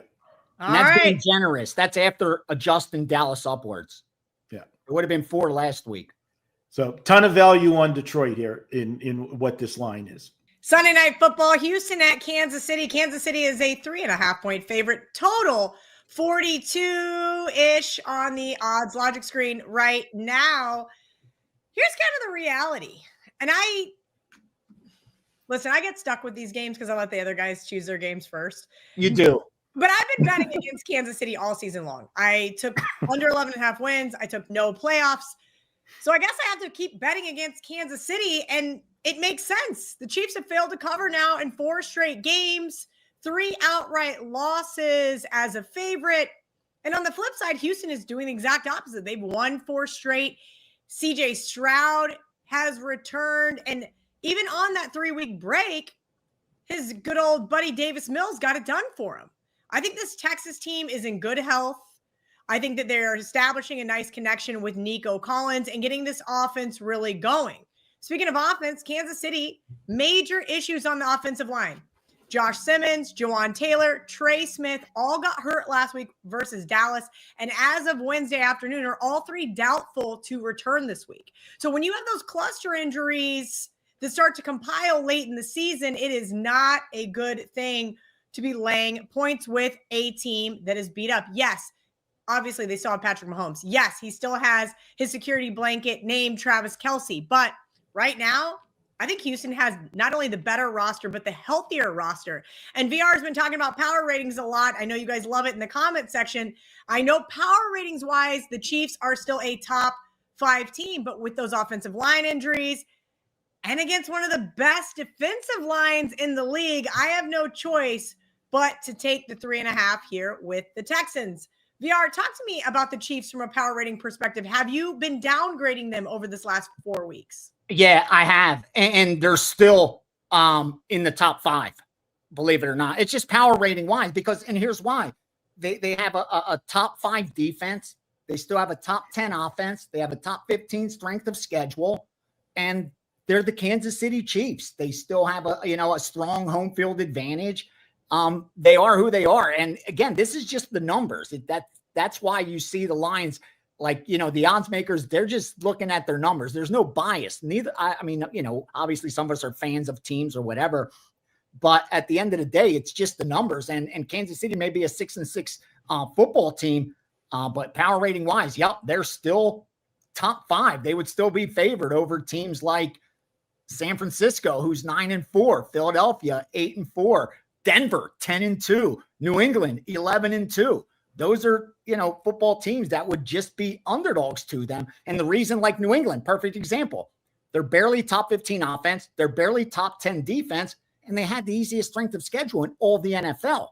That's why they don't get that respect, even though they're an 11-2 football team. So it's just the data. It's just the numbers. And KC number-wise on paper doesn't mean on the field they're going to go out there and get it done. But on paper, that's the bottom line, that they're a top 5 power-rated team. All right, let's get into Monday Night Football. VR, you grew up in Philadelphia. They are a 3-point favorite at the LA Chargers, 41. Please help fellow Philadelphian Dan Alexander out with this one because I'm sure right now he is in Eagles hell after that Bears upset on Black Friday. Yeah, well, here's the thing. If they played again, I think this is what a lot of recreational bettors make the mistake of not realizing, that if they played that game the very next day, the Eagles would still be a big favorite over the Bears. Maybe not a 7-point juice favorite, but probably still around a 6-point favorite. That's the bottom line. There's a lot of randomness to the outcome of a 60-minute football game. You got to remember that. You can't put way too much stock in it. Here's what we're seeing in this game. First of all, sharp money coming in on the Eagles. The look ahead was 1.5, got the 2.5. Now it's up to that key number of 3 on the Chargers. The over-under was 44 was the look ahead, down to 41. So steam on the Eagles, steam on the under. Now, obviously not surprising for the under steam because you're looking at 2 top 10 defenses. Eagles that come in at number 5 in efficiency. Chargers come in at number 10 in efficiency. What's more impressive for the Eagles side is that's also against the top 10 strength of schedule, where the Chargers had a really easy strength of schedule. The only team with an easier strength of schedule is the New England Patriots. So that's why this Charger team is a home dog to the Eagles, even though they have this exact same record sitting at 8-4. It's warranted. But where this line sits right now, I got to look to the dog, to the Chargers. And here's why. When I look at my power ratings, I'm able to create a betting line. And here's the betting line that I come up with. Philadelphia should be a 3.5-point favorite over the LA Chargers on a neutral field. This isn't a neutral field. It's being played in LA. The Chargers' home field advantage is almost 2 points, 1.9 something. So I take that 2 points off the 3.5, and that makes the Eagles a 1.5-point favorite. That's what it opened at. Since then, it's been Eagle money that's forced the adjustment. I don't think that's warranted, especially with a team where the wheels seem to be falling off. You lose to rival Dallas, first of all, where you had a huge lead. Then Thanksgiving at home, touchdown favorites. You lose to Chicago. I know you're supposed to go on the road and beat a Charger team that you're better than, especially since who's going to respect the Chargers? Who do they beat? The Raiders, Pittsburgh, Tennessee. You can only play who's in front of you. That's the bottom line. And at 3 points, I got to take the Chargers at home, especially, like I said, I like the splits with them. They've won over 70% of their home games. Take the 3 points with the Chargers. I haven't gotten to the window with this yet. I don't know if I'll get to the window with this yet. Again, the primetime games, I've done really well, 18-8 over the last 26 Sunday Night Football, Monday Night Football bets. So I don't want to commit to the Chargers, but if this game was going on like now, it would be Chargers or pass for me. I just wish every once in a while I could give you guys a little sneak peek of what I see behind the camera scene, and Dan is just sitting there in absolute utter hell wanting to chime in.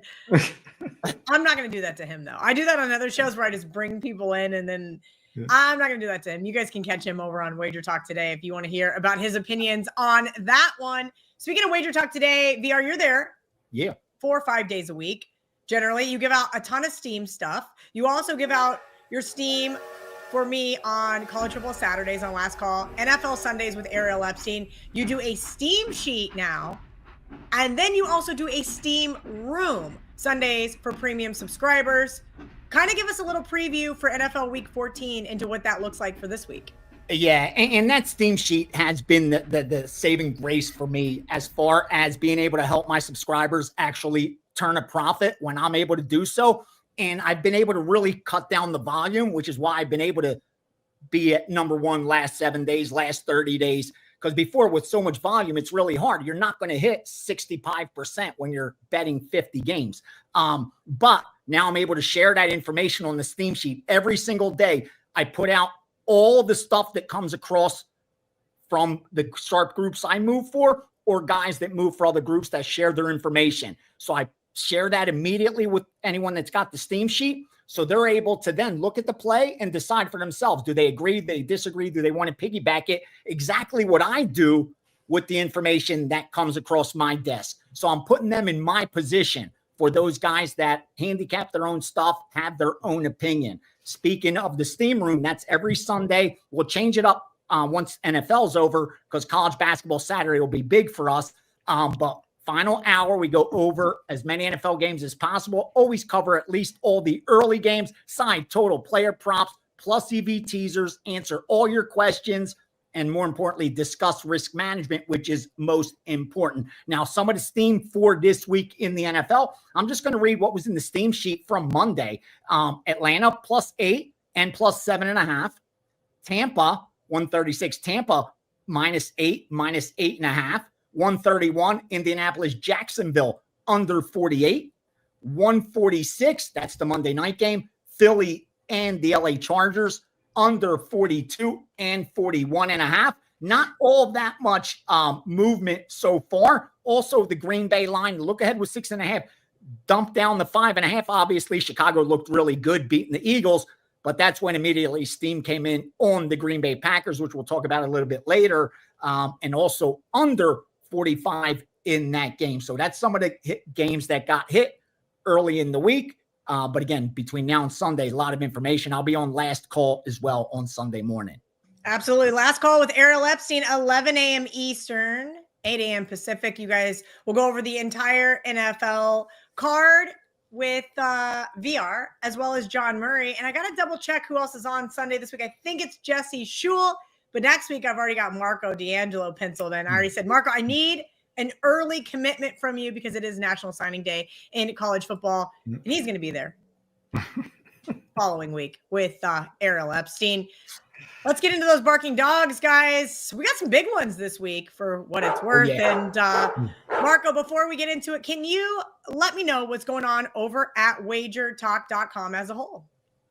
Yeah, Kelly, a lot of stuff going on right now. We've got an early bird bowl special. We've got the Weekend Warrior that has been one of our most popular packages. $49, get Saturday, Sunday, college and NFL football. And if your capper you choose has a Monday night football game, you get that as well. Me personally, Kelly, I got a special going this week. You got to check it out. We have been on a tear with our plays. It's been a great run. Our 5% plays, which, by the way, we are going to have another 5% play this weekend. Those plays going back to February of 2024, we are 40-16 with those 5% plays. Our college football plays for the season, when I've released a 4 or a 5% play, 21-6 for the season. You can join me for this package. You can get it for just $139, 14 days. That's not just football. That's all plays.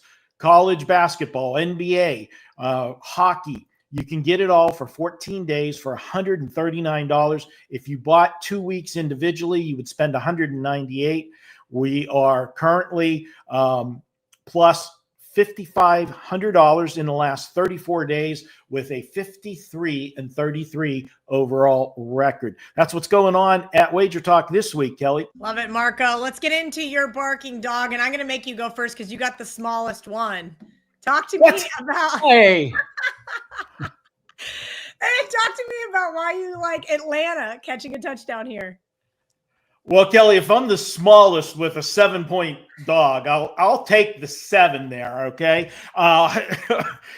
this play is much a play about going against Seattle than it is taking Atlanta. Let's be honest.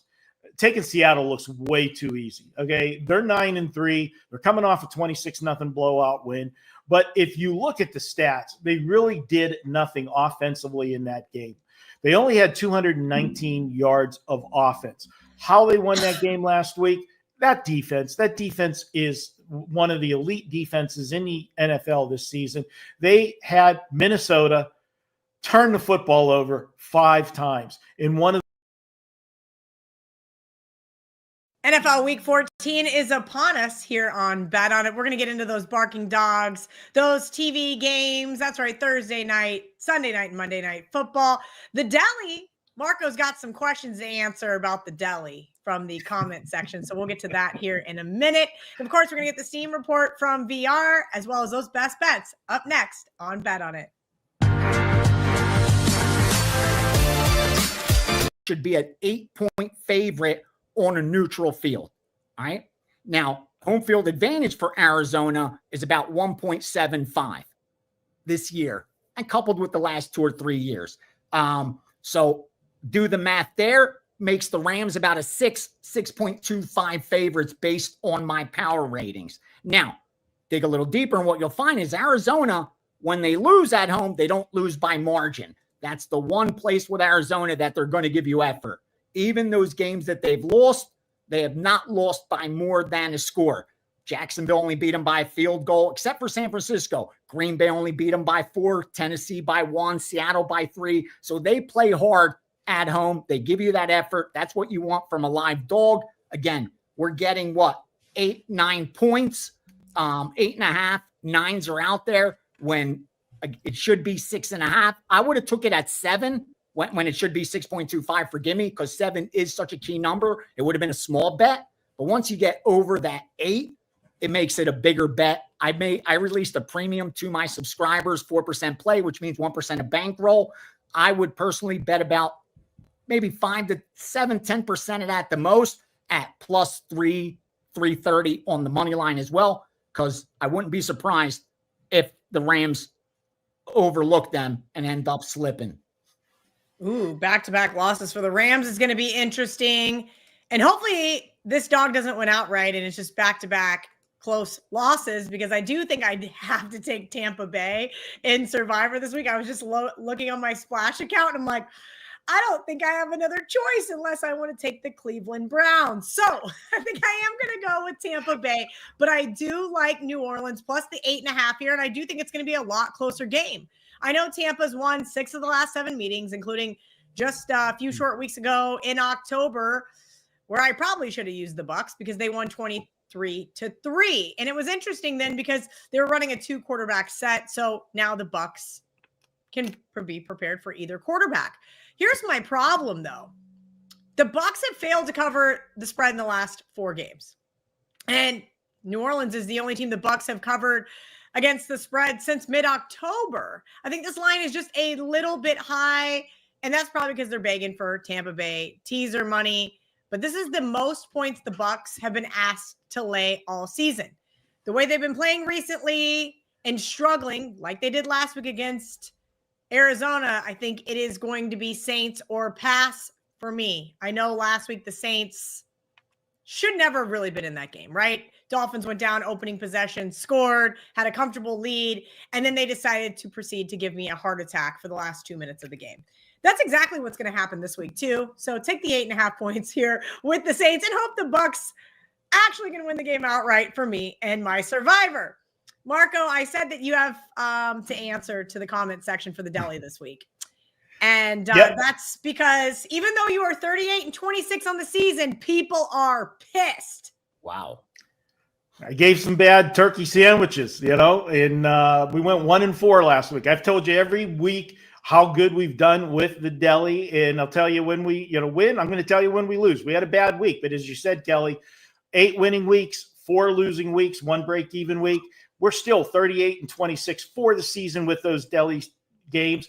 And shout out, we've added a new sandwich to the deli menu. I just want to let my good friends from Chicago know we've put a Chicago dog on the menu. So you go check out, the deli, see if we can, have a sandwich come in and, mention the Bears. We'll give you a discount. What do you like on your Chicago dog? Let's get into the comment section here. Tell me what your ideal Chicago dog looks like. All right, Kelly. Now you're gonna let me piss off the entire city of Chicago again because I don't like the relish that goes on the Chicago dog. And okay, I know this is sacrilegious to true hot dog connoisseurs. One, it's got to be a Vienna hot dog. It's got to be the top of the line. That's what they make the Chicago dogs out of, the authentic places. But I'm going to kill it. I'm going to put ketchup on my hot dog. I'm sorry. Put ketchup on your hot dog. You put mustard on there too, but you absolutely put ketchup on there, Chicago. Oh, no, I get ridiculed. You don't, Chicago, you just set the comment section on fire. You're going to see how many people. Mustard, onion, relish. Yeah. Give me all the. I would even just put all of it. I want it all. That's what a Chicago dog is to me. Okay. Well, I don't like the relish. I will substitute relish and I'll put sauerkraut on. I do like sauerkraut. I'll do that. Some sauerkraut. You're gonna make the Polish and German viewers happy. Everybody else is gonna say you're disgusting. I know. shout out to the Chicago fans, though. Really, I want you guys. I enjoyed spending the entire Thanksgiving weekend reading all of the bashes that you guys had. This is what I told VR and Marco to do. I said, you guys, there is a button on X that says mute conversation, and then you just let these people yell into the void of themselves. We touched a nerve last week. I mean, Kelly, you've had some, fan bases come at you. I have never, doing this for 46 years, had people come at us the way they did nonstop from the minute that game ended on Friday of Chicago and Philly to Saturday to Sunday. Nobody's talking about it. How about Carolina? You guys remember, Carolina, that was a winner. No. All they talked about, VR with Texas. He talked to you guys all about Texas all week on the shows. Nothing. No thank yous. Just we suck because we thought Chicago was overrated. What are you going to do? It's a fun business, Kelly. You know it all too well. So, listen, I'm here for it. The love, the hate, the vitriol. Put it in the comment section because conference championship weekend in college. The Big Ten championship game between Ohio State and Indiana, the SEC championship game between Georgia and Alabama, the ACC championship game, the Big 12 championship game, and any other conference championship game you want to know about. Guys, if you are sick of all the complaining about an admittedly flawed playoff system in college football and just want some actionable info, you have come to the right place. Joining me, of course, as always, Ross, the boss Benjamin, Ralph Michaels. We have made the executive decision, guys, to start with the Big Ten and SEC championship games. Figure all of you watching might have some betting interest in those. After that, we're going to go to the chat.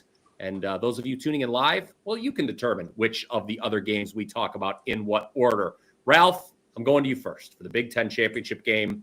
Number 1 versus number 2. First time in Big Ten championship game history. This surprised me a little bit that we have 2 undefeated teams. Tell me how your thoughts here on number 1 Ohio State and number 2 Indiana.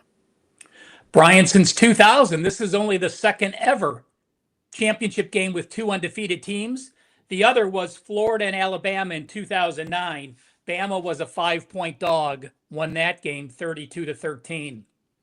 We finished last week, and I said to you guys, my power ratings have Ohio State a 6.5-point favorite, and that's exactly where it opened. But I completely agree with this line move.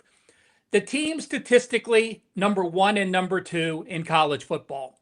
Dominant seasons, Heisman candidates, defenses that are elite, offenses that are good enough. Indiana's is a great offense. Ohio State's is enough, but with their defense, it certainly gets them to where they need to be. But I also agree with the line move. This line moved 2, sometimes even 3 points. Right now, heck, there's 4s, 4.5s. You can find 47, 47.5, 48s. The numbers are all over there, so make sure you're shopping. But the situation to me and the motivation for the Hoosiers clearly has me on their side. Last week, Indiana went to Purdue, won 56-3, had a 266-yard edge. The week before, they mauled Wisconsin 30-7 with a 220-yard edge. For the last 2 weeks, Indiana knew or likely knew they were going to be facing Ohio State, and I guarantee you they worked on some plays against the Buckeyes. Meanwhile, the Buckeyes accomplished what they wanted to. They could not lose another game to Michigan. It wasn't important for them to get to the playoffs, but it was very important for their head coach and their program. And if you saw how emotional Ryan Day was after that Michigan win, you know that they spent the entire prior week, working only on Michigan, not being able to work at all on this Indiana team. Then you have the situation that these teams, as long as nobody loses their starting quarterback and nobody loses by 21 points, these will be the number 1 and number 2 teams in the college football seeding. So it really doesn't matter if you win or lose this game, with the exception of winning the Big Ten. The last time Indiana won the Big Ten was, let me look, I wrote it down yesterday for a show, 1967. These fans are excited to be going to Indianapolis. It's 1 hour away from Bloomington, Indiana. Since 1967, when Indiana won their last Big Ten championship, the Buckeyes have won 27 Big Ten championships since that time. Them not winning the Big Ten, but beating Michigan and winning a national championship, there's not one negative mark on their season. And let me put in perspective how excited these Hoosier fans are. Buckeye fans aren't going to spend this money to go to Indiana. They know they're going to have 3 more games in the playoffs, and they're going to save up to go there. The cheapest ticket to get into the ACC championship this year, $49. Cheapest ticket to get in the Big 12 championship, $114. Cheapest ticket to get in the SEC championship, $268. Cheapest ticket to watch the in-state Hoosiers at Lucas Oil, $589. Those were prices for playoff games last year. So it shows you the excitement of the Hoosiers. If the Hoosiers win this, it is a legitimate building block game for their program for the next decade. As far as recruiting goes, proves they can play with the big boys, means so much more to the Hoosiers. I do like Indiana to cover. Whoever wins the game really doesn't matter to me. It's going to go down to the wire. I also will say this. I do like under first half. Both teams first half dominant. Both game plans are great. And you have to remember, Ohio State also loses Heartland now. The best recruiter in college football, their OC this year, their previous wide receiver coach, taking the job as the USF head coach. Distractions. I'm glad you said that, Ralph. I was going to follow up with you if you had not mentioned the first half under angle, because I like that as well, the first half under. Guys, no team in the country, this is not talked about enough. I hate to say this is not talked about enough. That just means I'm going to talk about it right now. But what I'm going to talk about is the fact Indiana dominates the line of scrimmage better than any team in the country this year. That I think not a lot of people know about that. That is the reason for their success. Also, Ohio State, we've mentioned this on the show before, guys. No offense is playing slower than Ohio State. There's a lot of time elapsed between plays. That's been key for their defense, this historically great defense, which has been on the field less than any other defense in the country. But Ross, we heard Ralph, he likes the Indiana side. My power ratings are showing value on the dog as well. But I do want to give Ohio State their flowers a little bit, if you will. We have heard a lot about the Buckeyes not showing much, quote unquote, during the regular season. Well, I regret to inform the rest of the country, this team went 10-1-1 against the number, despite not showing much and resting receivers. And they were a favorite of more than 14 points in all but 3 games. Yeah. Since their last straight up loss, which was to Michigan, regular season finale last year, the Buckeyes are 14-1-1 against the number and beating the spread by an average of more than a touchdown. What do you think about the Ohio State side? I think that I said it last week on the show. They cared about that Michigan game. I think they do care a little bit about winning here. Ohio State's not won a Big Ten title since 2020. Yeah, I've never heard it broken down. Ralph's got the ticket broker strategy going, where the most expensive ticket in the home state of Indiana determines the winner. I love it. Ralph, you come up with something new every week, and then, I think about Indiana, 1967, the last time they were won a Big Ten championship. I was only 30 years old then, Brian. So looking pretty good for 88. Wow, that's unbelievable. Anyway, yeah, I just think it's the brand of football for Ohio State. They don't have the Marvin Harrison and the 2 guys they had last year and all the wide receivers they went. They were so highly touted that went in the first round over the last few years. They don't have a flashy quarterback, but a really good one. I don't think that kid gets enough love. And so I think that's part of why they're getting that rap of they haven't played anybody. They're not as good as they used to be, which is baloney. All you have to do is look inside the numbers. Look, here's the thing. Both of these defenses, Ralph touched upon, elite. Indiana, 9 conference games this year. Both teams 12-0, by the way. Both teams 9-0 in conference play. Indiana allowing 12 points and 262 yards per game in conference action. Ohio State, 8.6 points per game and 195 yards per contest in conference action. That's otherworldly numbers on top of the fact just allowing 3.7 yards per play. So those are some dominating defensive numbers. And then you look at the offensive side of the ball. Here's the thing. Brian, you mentioned Indiana controls the line of scrimmage, and they absolutely do. And it's a major reason why they've run the ball 60.3% of their offensive plays this year. Here's the problem. Ohio State is only allowing 81.7 yards per game and 2.8 yards per rush on the ground this year. You mentioned both teams dominating time of possession. They're almost identical. Indiana averages 33 minutes and 40 seconds of time of possession, and Ohio State 33 minutes and 47 seconds.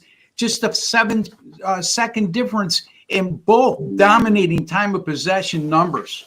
Indiana's defense against the run, by the way, 79.3 yards per game and 2.9 yards per rush. So that's going to be key against an Ohio State offense that averages over 171 yards per game rushing. And this Ohio State passing game, they have a 78% completion rate and 267 yards per game. But Indiana's allowing only a little over 200 yards per game in the air and 5.9 yards per passing attempt, which is excellent. If you want to do a direct comparison about Indiana facing a level of competition they're about to face on Saturday, let me remind you, they went to Oregon earlier this year. They won at Oregon 30-20, and they only allowed less, or actually 267 yards of offense to Oregon, or I should say held Oregon's offense to 267 yards. Indiana's allowed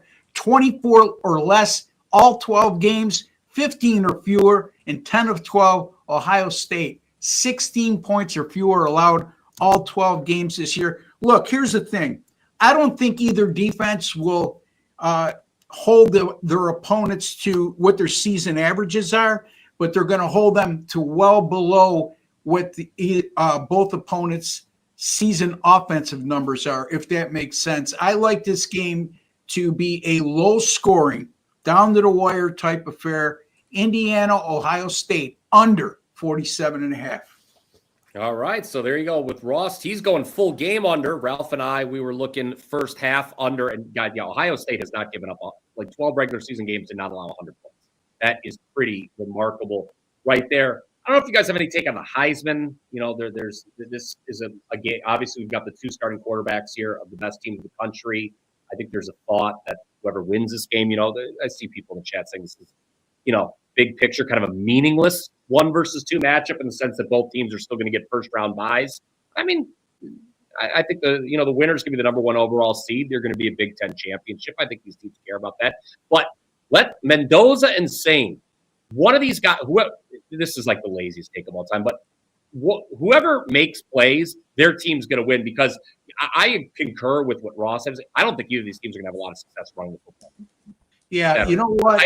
I just don't. So one of these quarterbacks, and the thing with Sane's very accurate, you know, in the short passing game, and he's got the talented receivers, Tate and Smith on the outside, but can't, you know, and they help him. But it's going to come down to a big, which quarterback can make the big play at the right moment. I think that's going to determine. Look, I'm going to get off the topic a little bit when I give you this opinion on the Heisman.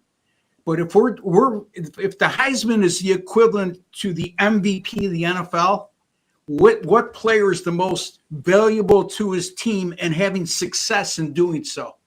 I don't think it's either. Yes, Diego Pavia, to me, deserves the Heisman Trophy. That's a 10-2 Vandy team. That program was nothing until he came there last year. Look at his numbers this year. They might not be as gaudy as either one of these quarterbacks in this Big Ten championship game, but in terms of dual threat and just the moxie and the confidence that he caught, you know, on the field, and the fact that, you know, Vanderbilt is in the top 25 recruiting class every year, like a lot of these SEC powers are. And look, I think he's deserving of the Heisman Trophy. So I'm sorry, Brian, I didn't give you the answer on either one of these two. That's my strong opinion. I'm going to jump in as well, Brian. I had a Heisman vote for 7 years when I managed Phil Steele Publications and Phil Steele's College Football Preview. So I've talked to a lot of the guys, and I'm going to say this. I'm going to agree with Ross that I'm going to agree partly with Ross. If Indiana wins, it goes to their quarterback. If Indiana loses, it goes to Pavia. Why? Because there's still a lot of freshman bias with the Heisman voters. Yes, Archie Griffin in Ohio State, but this kid's a redshirt freshman, and he's going to lose votes to the receivers. The people are going to vote for Jeremiah Smith as well, and you get some split Ohio State ballots. So I think the splitting of them, him being a freshman, Indiana wins, it goes to them. Indiana loses, I think it does go to Pavia. Because the voting, you're allowed to vote Monday until 5 p.m. It used to be where these games were not included in the Heisman vote. They are now where the conference championships are. And a lot of people say that's a negative. And Ross, you should be one of those, because Mendoza has a game to shine where Pavia is not playing this week. And it's what have you done for me lately, unfortunately, to a lot of the voters. But, at the same time, and I agree with what you're saying, Ralph, I'm not disputing anything you said. Other than the fact that do we count that against Pavia because he's not playing this week? I mean, if we're talking about Heisman Trophy,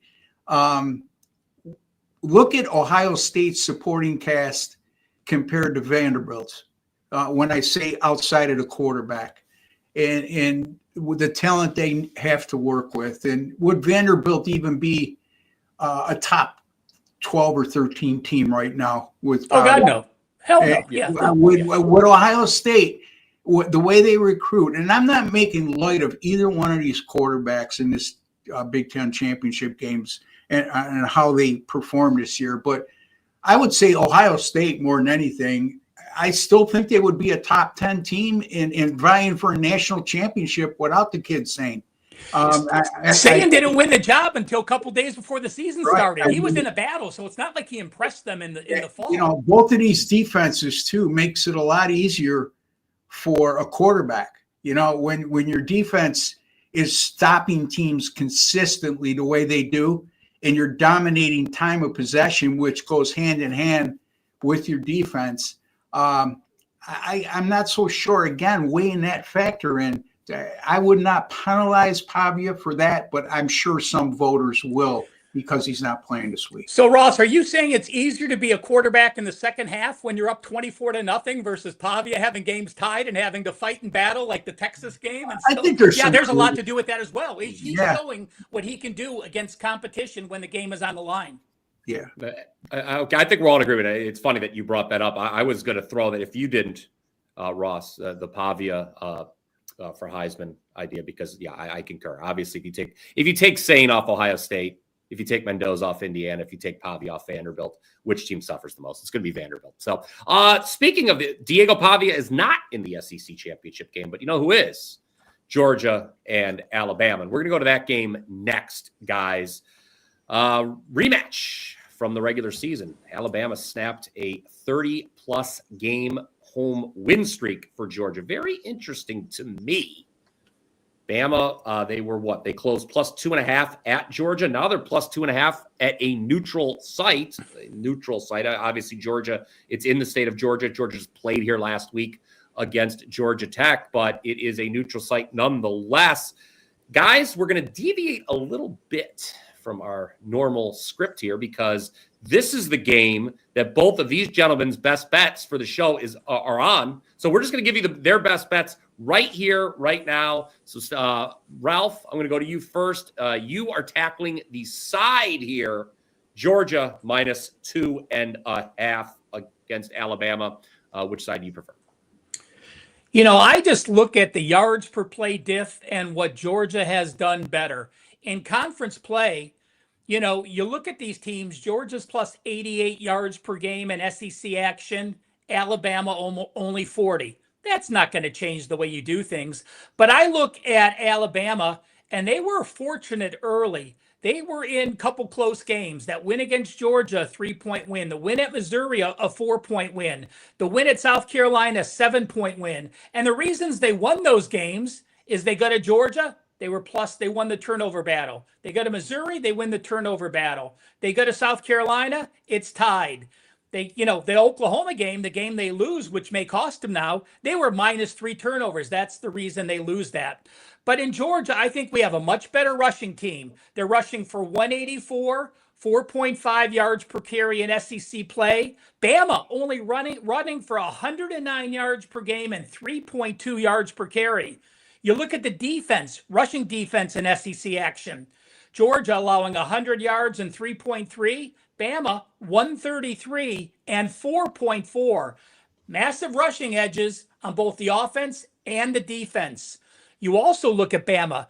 They've allowed 26 sacks to go along with struggling against the run. In their last 3 games against Oklahoma, Eastern Illinois, and Auburn, they've allowed 4, 3, and 3 sacks. Yes, they were at home against Eastern Illinois as a 42-point favorite, and they still gave up 3 sacks to that team. You look at the Georgia defense, 3, 3, and 3. They have 9 sacks in the last 4 games. You look at Bama, they've had a decent amount of sacks as well. I did go back and I wanted to share these rematch numbers with you. These are conference championship games where the teams already played in the season. So I'm just going to run through them all now just to give you the list. If a team won in the regular season and is at home in a conference championship like Boise and Jacksonville State, they have gone 12-6 against the spread since 2016. So that is a check mark for Boise and Jacksonville. If they won at home, no one's been a road team this year, so I'll leave that out. While the home team is a positive, if you won the first game and you're playing in a neutral game like Alabama, Miami, Virginia, and Texas Tech, the favorite is only 6-12 against the spread, 33%. And since 2018, in a neutral rematch, the over-under 1-13, 93% to the under. And to me, that makes the most sense. Why? You know these conference opponents, you've played them for years, and now you're playing them twice in the same season. So that's the one thing I'll take out of that is look for these unders when they're playing in a neutral setting. But I do like Georgia in this. I also lean with the under as well. I think the Bulldogs get it done. I think that keeps Bama out of the playoffs for this year. Oof, that will certainly be one of the big talking points. Obviously, if you can, I guess, penalize a team for for losing its conference championship game. We've got RJ agreeing with you there, Ralph. So that is 1 thumbs up there. He grabbed Georgia money line -120. Might have jumped on that a little early. I know a few other people who did that as well. So that's the side. That is Ralph's best bet for the show. We'll be recapping these at the end. Ralph likes Georgia laying the points. Ross's best bet happens to be on the total. Take it away, Mr. Red. Well, Alabama, you might be surprised to know they went 6-1-2 to the under in their 9 SEC games this year, and 4-0 to the under in their last 4 overall. And defensively over the last 4 games, I know they faced Eastern Illinois. I get that. But they did face 3 SEC opponents, and over the course of that 4 games, allowed just 13 points per game and 222 yards per contest, 4 yards per play. So this is an Alabama defense. As the season progressed, in my opinion, they have improved. And I know that I gave Georgia's defense a lot of flack early on and said that this isn't the Georgia defense we're used to seeing in years past with Kirby Smart. However, down the stretch, they weren't bad, man.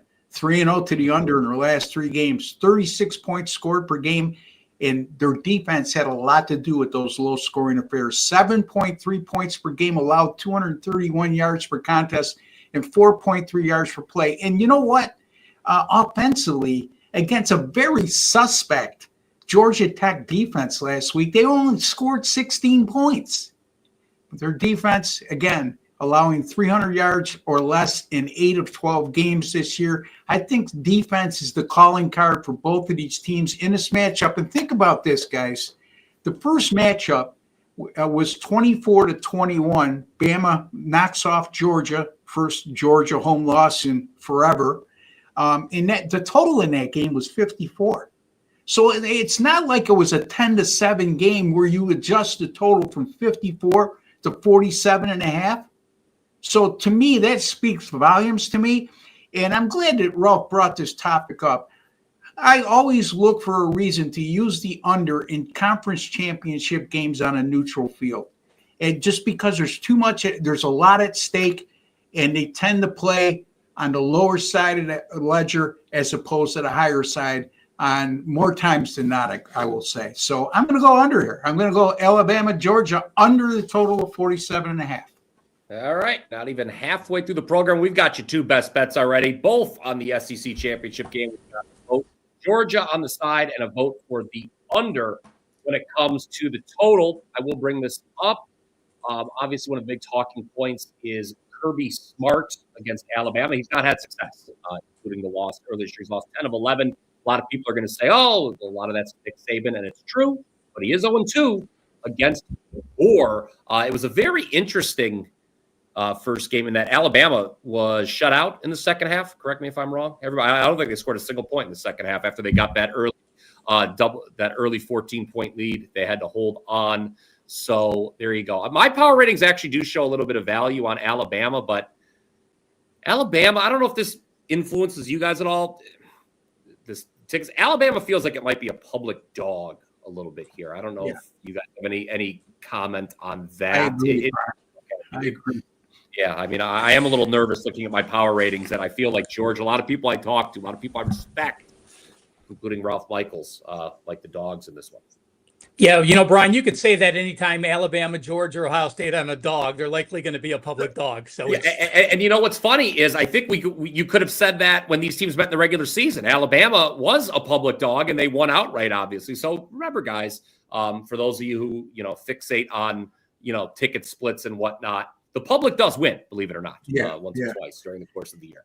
Brian, here's the other thing. I mean, we always factor in revenge, especially when it comes to conference championship games, but this is a different type of revenge. Georgia loses at home to Alabama earlier this season, and Ralph probably could have the exact numbers for you. I believe that they had won 34 straight home games going into that matchup, and they haven't lost at home since. So not only do they have revenge, they have a revenge of losing to their bitter rival at home, breaking a long home win streak. And we talked about the line of scrimmage in the Big Ten championship game breakdown. Georgia certainly controlled the line of scrimmage despite losing the regular season, meaning they ran for 227 yards on the Bama defense. With the RJ in the chat saying if Ty doesn't get his touchback, Bama's going to lose. He's been off of it. Yeah, I think there's talk that Ty Simpson is a little banged up, trigger man for Alabama. All right, those are the 2 big games, guys. If there's any game you want us to talk about next, let us know in the chat. Otherwise, we're going to keep going with the bigger games right now. But we are about halfway through the show. I want these guys. They've already given you free best bet here on the Blitz, as we do every week. My best bet, we'll save it for when that game comes up. And then we'll recap at the end. But I want these guys to tell you what they've got going on this weekend at WagerTalk.com. Obviously, a very busy weekend, not just conference championships on Friday and Saturday, week 14 on Sunday. Ralph, I'll throw it to you first. Well, the bowls are around the corner, and we've got a great way to end the college football season. The Bowl Bonanza, $149. But if you sign up now, you're going to get the conference championship game week for free, plus the Army-Navy game. So sign up now. You followed us all year, all 3 of us in college football. We certainly appreciate that. And, it's clearly the way to go. So $149 college football bowl special. Get the rest of college football for free. And Brian, let's mention to our guys that even if we don't get to their game, at the end of the show, we'll put up a screenshot which gives you our opinions on every conference championship this week. So make sure you stay tuned to the end. Even if we don't get to your game, you can still find out what our leans were. Absolutely. We huddled up before the program and got all of our leans in on those games. So that will, yes, in addition to best bets, we're going to share with you what we think about every game, just to recap. And Ross, why don't you recap what you've got going on over at the site right now? I know you're looking forward to another big weekend. Yes, I am, Brian, especially coming off a losing week in college football, which is rare for me over the last 3 years. Number 2 in college football this year, number 1 last year, number 2 in 2023, up over 124 units in college football over the last 3 years. And you know what? Postseason picks in college football since 2023, documented by WagerTalk. I am 40-21 with those selections. So conference championship games, bowl games, and playoff picks, 40-21. That's good for 66%, folks. So that $149 is a small ask when you consider all that. And also, don't forget the Weekend Warrior Special, $49. My NFL right now on a 13-4 run. College football in the NFL, 60% winners over my last 156 combined picks between college football and NFL. So $49, you'll get all my picks on Saturday in the conference championship games that I release, Sunday in the NFL, and Monday in the NFL as well, including all 5% best bets. So there you have it, Brian. All right, let's get back to the games. What do you say? Let's stick on Saturday, guys. Let's stick with, let's go the ACC. Virginia and Duke, the game that no one really wants to talk about the game. I don't know how Duke, folks, I don't know how the ACC tiebreaker works, but it worked in favor of Duke. And they are here, and the ACC may have screwed itself right out of the college. If Duke wins this game, the ACC will not be represented in the college football playoffs, something that we need to clarify for those who may be unaware, and I've misspoken on this before in the past, I believe. It is the 5 top conference champions that get in to the college football. It is not the 4 major conference champions and 1 group of 5 spot. So if Duke wins this game, they are currently behind both the American winner of North Texas and Tulane, and then if JMU presumably wins the Sun Belt, James Madison, they too are in front of Duke. Duke actually lost to Tulane too, which doesn't help its cause. So if Duke pulls the upset here, guys, that's not what the ACC wants. I don't know if they're going to, maybe give the officials a little nudge before the game starts. Far be it for me to accuse anyone of any funny business. But what do you think, Ralph? Duke was a 5-point favorite when these teams played in the regular season, and they lost by 17, and they were statistically dominated. Virginia has won a lot of games, a lot of funky business, a lot of late game variance has gone their way. That was not one of them. They were clearly the better team against Duke when these teams played in the regular season. So I would say the Who's, the Cavaliers, are a deserved favorite for this rematch. I know you had some rematch, revenge trends, rematch trends that you spoke of early on. What do you think here? Is Virginia going to punch its ticket to the college football playoff? Yeah, I'm 90% Virginia is going to be on my card, Brian. I don't even understand why this line. I'm going to be Ross for a minute. This line makes no sense. Make sure you check him out every Wednesday on WagerTalk TV. He and I are on, so I love the segment. It's easy for me, guys. I'm a line of scrimmage guy. You look at Virginia down the stretch, last 4 games, 195 yards, 4.8 on offense rushing. 77, 2.3 on defense. Duke, 3.4 on offense, 4.6 on defense. And I also like looking at what these teams did compared to their opponent's season's averages. Virginia, number 30 on offense, number 28 on defense. Duke is number 38, 3 spots worse on offense, and number 111 on defense. They have gotten mauled. Their last 5 games, 560 yards to Clemson, 467 yards to Connecticut, 540 to this Virginia squad. First game, by the way, Virginia, 540 yards, Duke, 255 yards. Virginia had a 285-yard edge at Duke. Again, Virginia for me, no question. I would hate to pile on Duke here, Ross, but I'll point out, in addition to being clearly the inferior team the first time these teams met, they were off kind of a fraudulent win last week over Wake Forest, 49-32. They were outgained in that game by 90 yards, benefited from the +4 turnover margin, did the Blue Devils. I'm with Ralph. I like Virginia in this game. I think they are going to punch their ticket and avoid a disaster situation for the ACC. Are you going to make a clean sweep here, 3 for 3? Well, I am, but let me preface it by saying this. If I'm the ACC commissioner, I beg to differ with you, Brian. Duke winning is not their worst nightmare because it would open up a spot for Miami of Florida, which I think would assuredly be in at that point. And Miami of Florida is the team in the ACC with the best chance of making a deep run in the college football playoffs. Virginia, with a win, is anyone here really confident Virginia is going to win a college football playoff game?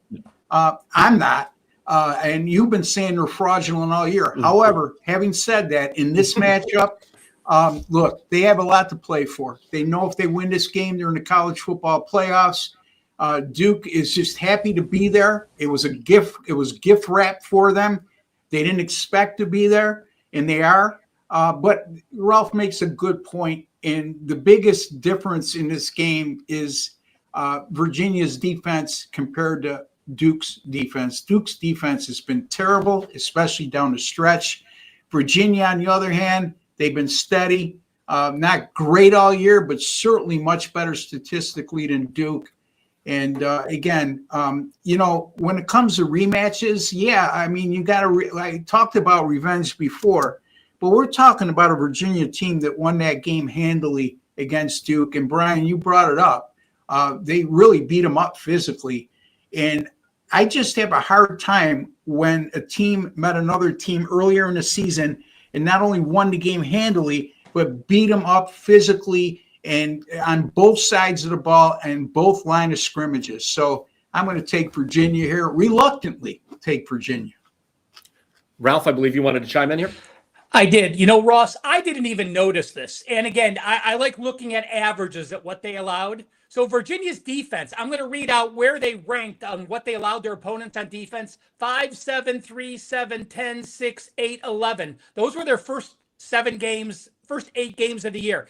They didn't even hold any team to a season low or a season number 2 low. Their last 4 games, they've held California to a season low, 92 yards below their average. They held Wake Forest to a season low, 203 yards under their average. They held Duke to a season low, 173 yards under their average. And they held Vodtech to a season low, 166 yards under their average. The number 1 defense in college football as far as what they allowed their opponents relative to the rest of the season. And I really don't know an answer. Do you, either of you guys, did they get people back mid-season that I missed something? But to see a transformation like that down the stretch amazes me.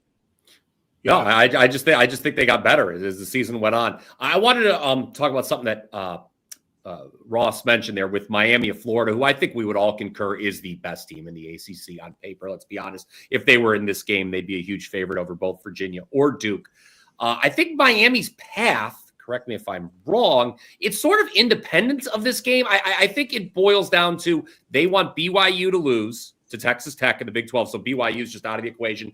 And then if Miami moves up and they're next to Notre Dame in the rankings, then all of a sudden people are going to start yelling about the head-to-head result when Miami beat Notre Dame to end the year. I think that's maybe for ESPN to talk about. You guys can. I'm sure. I just looked while you're talking, Brian and Ross. Yeah. I do have Miami on a neutral site 10 points better than Virginia. Yeah, I mean, it speaks volumes. I mean, Miami's clear. The ACC should have put Miami in this game, and then there would be no problems. But don't watch ESPN, guys. Watch us, please. Like and subscribe. Smash that like button below us. Smash that subscribe button as well. People make a big deal out of that head-to-head matchup. Was in week 1.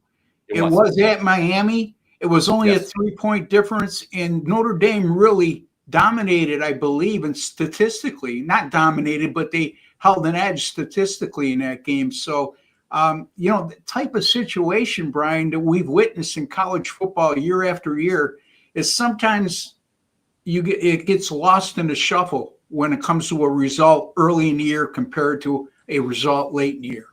Yeah, I just think the powers that be in college football, they just live for this week by week arguing that we have. Rather, I to be honest, guys, I don't know what the answer is to make this playoff make more sense. I think I talked about it Monday with Joe Ranieri and the Prez on the best betting show ever. Yeah, and Brian, I don't know what the correct answer is. I just know that it could be a mess Yeah. Time to select these teams. But you're also looking at Miami's losses. They came against Louisville, who just SMU. fell off a cliff at the end of the year, even though they crushed Kentucky in the final week. And then they lost to SMU in overtime on the road as a 12-point favorite. Yep. Notre Dame's losses come against Texas A&M and Miami by a combined 4 points. Yeah, and that loss to Texas A&M, of course, was because the Extra holder botched the extra Yeah. point. So yeah, Yeah. We shall see. Trust me, guys. No matter who makes the college football playoff, the Blitz will be back covering that show. I believe we're probably all. I don't know if I should be saying this out loud. This is probably for when the show goes off the air, but we're probably off next week with just one game, but then we'll be back the following week. So again, guys, like and subscribe. We appreciate the support. You know, Brian, I think there are. season. I think there are 2 bowl games next week too, or 3 bowl games with Army and Navy. They started the bowl games earlier this year because everything got moved up. So that's don't right. catch me That's wrong. right. I think Yeah, we that's will be right. here for a mini show. Okay, we may have a mini show next week. Oh, thank you for correcting me there, Ralph. All right, let's do the Big 12 championship game. Texas Tech and BYU. BYU, this is a regular season rematch. BYU was, they were not good in the regular season game in Lubbock. That, if you guys remember, Saturday morning when these teams met that Saturday, I remember just watching that line go up. They were betting Texas Tech like they knew the final score. And Texas Tech did really dominate BYU in that game. They won handily. They covered all numbers. And it could have been worse, too. Texas Tech got into the red zone 7 times and only scored 2 touchdowns. BYU, they only ran the ball for 47 yards. So now, as a result, we've got a situation, BYU getting the same amount of points on a neutral that they were getting in Lubbock during the regular season. I think BYU's been kind of lucky all year, but I also kind of think, Ross, this is too many points. For BYU's playing with house money here, obviously. Texas Tech's been great. Nobody's been better at the betting window, but I don't know. It's a lot of points to be laying, considering how well BYU's looked the majority of the year, except that Texas Tech game. Why would you say that BYU is playing with house money, Brian? They're a one-loss team the last I checked, correct? And they're playing for playoff lives. Yeah, they are. Well, I think everyone's counting them out. I guess that's just the expression. Okay. Nobody's really given them a chance. The pressure is not on BYU in this. In my opinion. I mean, to me, house money would be like in the NFL. If you're playing for if you're clinched the wild card spot, and if you win, you could win a division. Surprisingly, but anyway, having said all that. Look, I just think the difference in this game is Texas Tech's defense. I just think that BYU is going to have a difficult time moving the ball on Texas Tech. You make a good point, Brian, because basically what they're telling us here is if this game was at Texas Tech, they would be somewhere around a 16-point favorite. So they are. I mean, you said this. The line is around the same. And it's on a neutral field. So it's a good point to bring up in terms of comparison and how difficult odds makers think it is for a team to win at this juncture of the year in this high profile of a game twice in a row and win by a substantial margin. So I'm going to have a small lean on Texas Tech just because I don't think that BYU is going to be able to do enough offensively. I think this Texas Tech defense is one of the more underrated groups in the country. I think we talk about Indiana, we talk about Ohio State defensively, but I'm sure Ralph will touch upon some of their defensive numbers. What do you think, Ralph? Could BYU look a little bit better than they did during the regular season? Can't look any worse, I guess. Yeah, the thing I'm going to actually pile on and add some more Texas Tech praise. Because remember, this Texas Tech team, game 1 against Arkansas Pine Bluff, they played 3 quarterbacks. They played Morton, Hammond, and Griffs. Game 2, they played 3 quarterbacks. Oregon State, they played 2 quarterbacks. Utah, they played 2 quarterbacks. Then they play 1 against Houston, Morton. Then they both play a couple more games. So, you're looking at a team that has gone through 2, sometimes 3 quarterbacks in a game, still finds a way to win the game. The defense down the stretch has been amazing. On the season, they're number 6 in the country, holding foes to 117-yard games under their average. BYU, not bad. They're number 27. But I just can't. My power ratings say Texas Tech. My eyes say Texas Tech. The last 4 weeks, BYU is plus 38 yards per game. Texas Tech is plus 221. So I like Texas Tech all the way around, but I don't think it's going to make my card because I don't want to lay this big of a price point in a neutral setting against a team that really hasn't been tested. Texas Tech, they have been they are plus 8 turnovers in their last 5 games. They were only minus 1 turnover the entire season. The only game they lost a turnover battle in is Arizona State. So if something happens funky with Texas Tech and they get put in that position to have to fight back, I do have my concerns that they can do it. But lean Texas Tech for me, not going to get to the window in this game. All right. Those are the 4 big power conference games we've hit for you already. I guess we're going to go lightning round maybe perhaps on the group of 5. I'm going to start it off with my best bet for the show. It is a Friday game. It is the Mountain West Conference Championship game, UNLV and Boise State, 8 p.m. Eastern on Fox. We've seen the line move Boise's way here, open minus 1.5, out to 4.5. That line move, guys, in case you haven't heard the news, Broncos quarterback Maddox Madsen is set to return after being out for the last several games due to a lower leg injury. I still think the number's too short even after the line move. And I'm going to tell you why I think the line's too short. These teams played back in October, okay? Boise here on the blue turf. This game is on the blue turf, just like the regular season meeting. Boise State closed minus 13 for that game, and they won 56-31. So we're getting it at 4.5 in the minus 4.5 in the rematch. What am I missing here? I just don't see why the line would be that much shorter for the rematch, especially considering, guys, Boise has owned UNLV through the years, 9 consecutive wins over the Rebels, 2 of those coming in the last 2 Mountain West Conference Championship games. Broncos won by 14 here at home last year in the Mountain West Conference Championship game, by 24 out in Vegas in the 2023 championship game. I've said it all year. UNLV, a little fraudulent to me. They did look good against Hawaii and Nevada down the stretch. I will tip my cap to Dan Mullen there. But there were a lot of games early in the year where I thought UNLV was fortunate to win. I think Boise State at full strength is a far, far superior team to UNLV, especially on the blue turf. So give me Boise State as my best bet. We'll recap at the end. Ralph. You know what, Brian? When people see my sheet, I had like the lightest of opinion on UNLV. You actually talked me out of it. So when you guys see my sheet and you see my UNLV, cross that out because, there is one thing I forgot when I was throwing down my opinions. I think the line came down because you look at UNLV, they're a 2-loss team, and you look at Boise, they're a 4-loss team. So, Joe Public is betting those type of situations. But let's not forget, and I did forget this, the losses against Fresno State where they had 193 yards and the losses at San Diego State when they had 268 yards, those were the first 2 games that Madsen missed being injured, and Cutruff was there. So I forgot about that when I had that UNLV. Great point by you. I'm going to change my opinion, even though the sheet will say UNLV.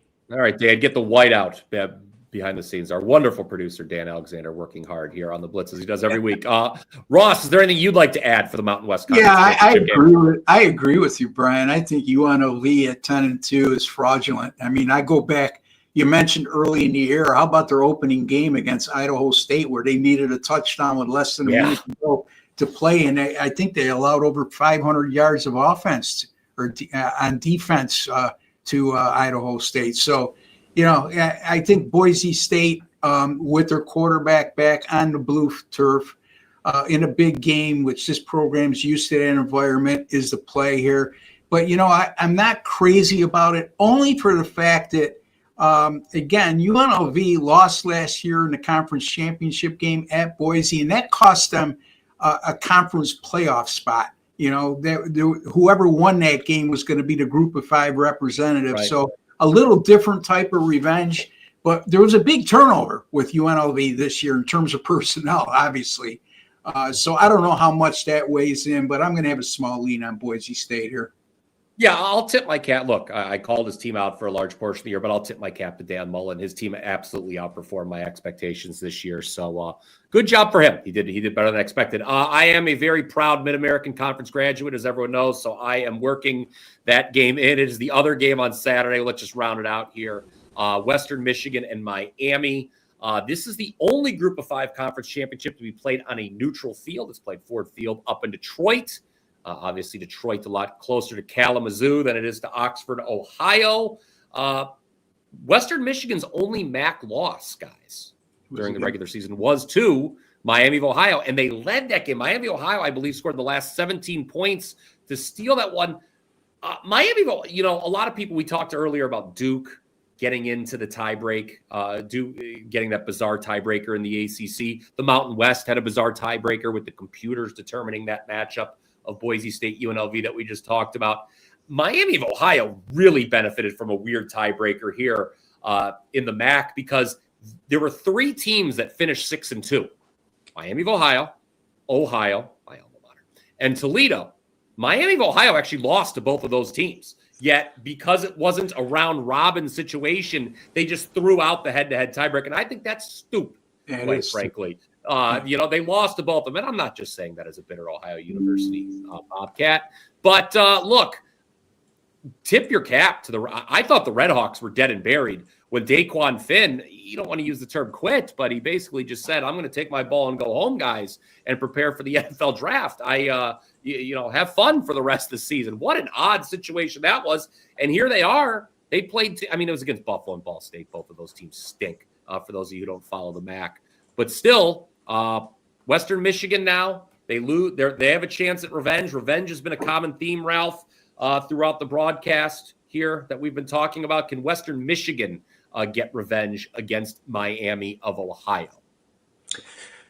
Well, my son went to Miami, Ohio, and, that's when I was working in the Phil Steele days, and I had gone to a couple games and talked to Chuck Martin a lot. He would go through his teams, and he's very good. And I'll tell you what, he gets more out of his players than any coach in the MAC. What he did coming from Notre Dame, I think he's been there now, a 10 years maybe. Mm-hmm. Just amazing to me how he gets his players ready. And let's see, I'm in college and I want to be an NFL quarterback, and I am about to lead my team to the MAC championship. Let's do the integrity thing and just quit on the freaking team. That's always good if you want to try to boost your process in the NFL draft. Let me tell you, that's the way to go, idiot. Western Michigan, the D-line, when you watch their D-line, they look like an SEC D-line. Obviously, the competition is much different. But I'll tell you what, Western Michigan had a huge lead in the conference in sacks. Miami actually finished with more sacks than Western Michigan because their defense had 6 sacks in each of the last 2 games. In those 2 games that you talked about, Brian, with the young quarterback, 6 sacks against Buffalo, 6 sacks against Ball State. That's not necessarily going to translate to a Western Michigan O-line stopping them. Slightest lean with Miami, just because between Chuck Martin and Lance Taylor in this situation, I give the edge to the Redhawks. Yeah, and the MAC championship game historically has been one that has gone towards the underdogs. I believe it's actually there isn't a conference championship that's been stronger for the dogs. Ralph, you can fact check me on that, but I think off memory that's true. I should mention I like the under in this game as well, Ross. Western Michigan only allowed 14.4 points per game in conference play.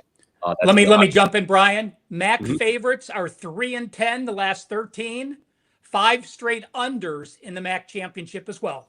Okay, I think it's going to be 6 in a row personally. So.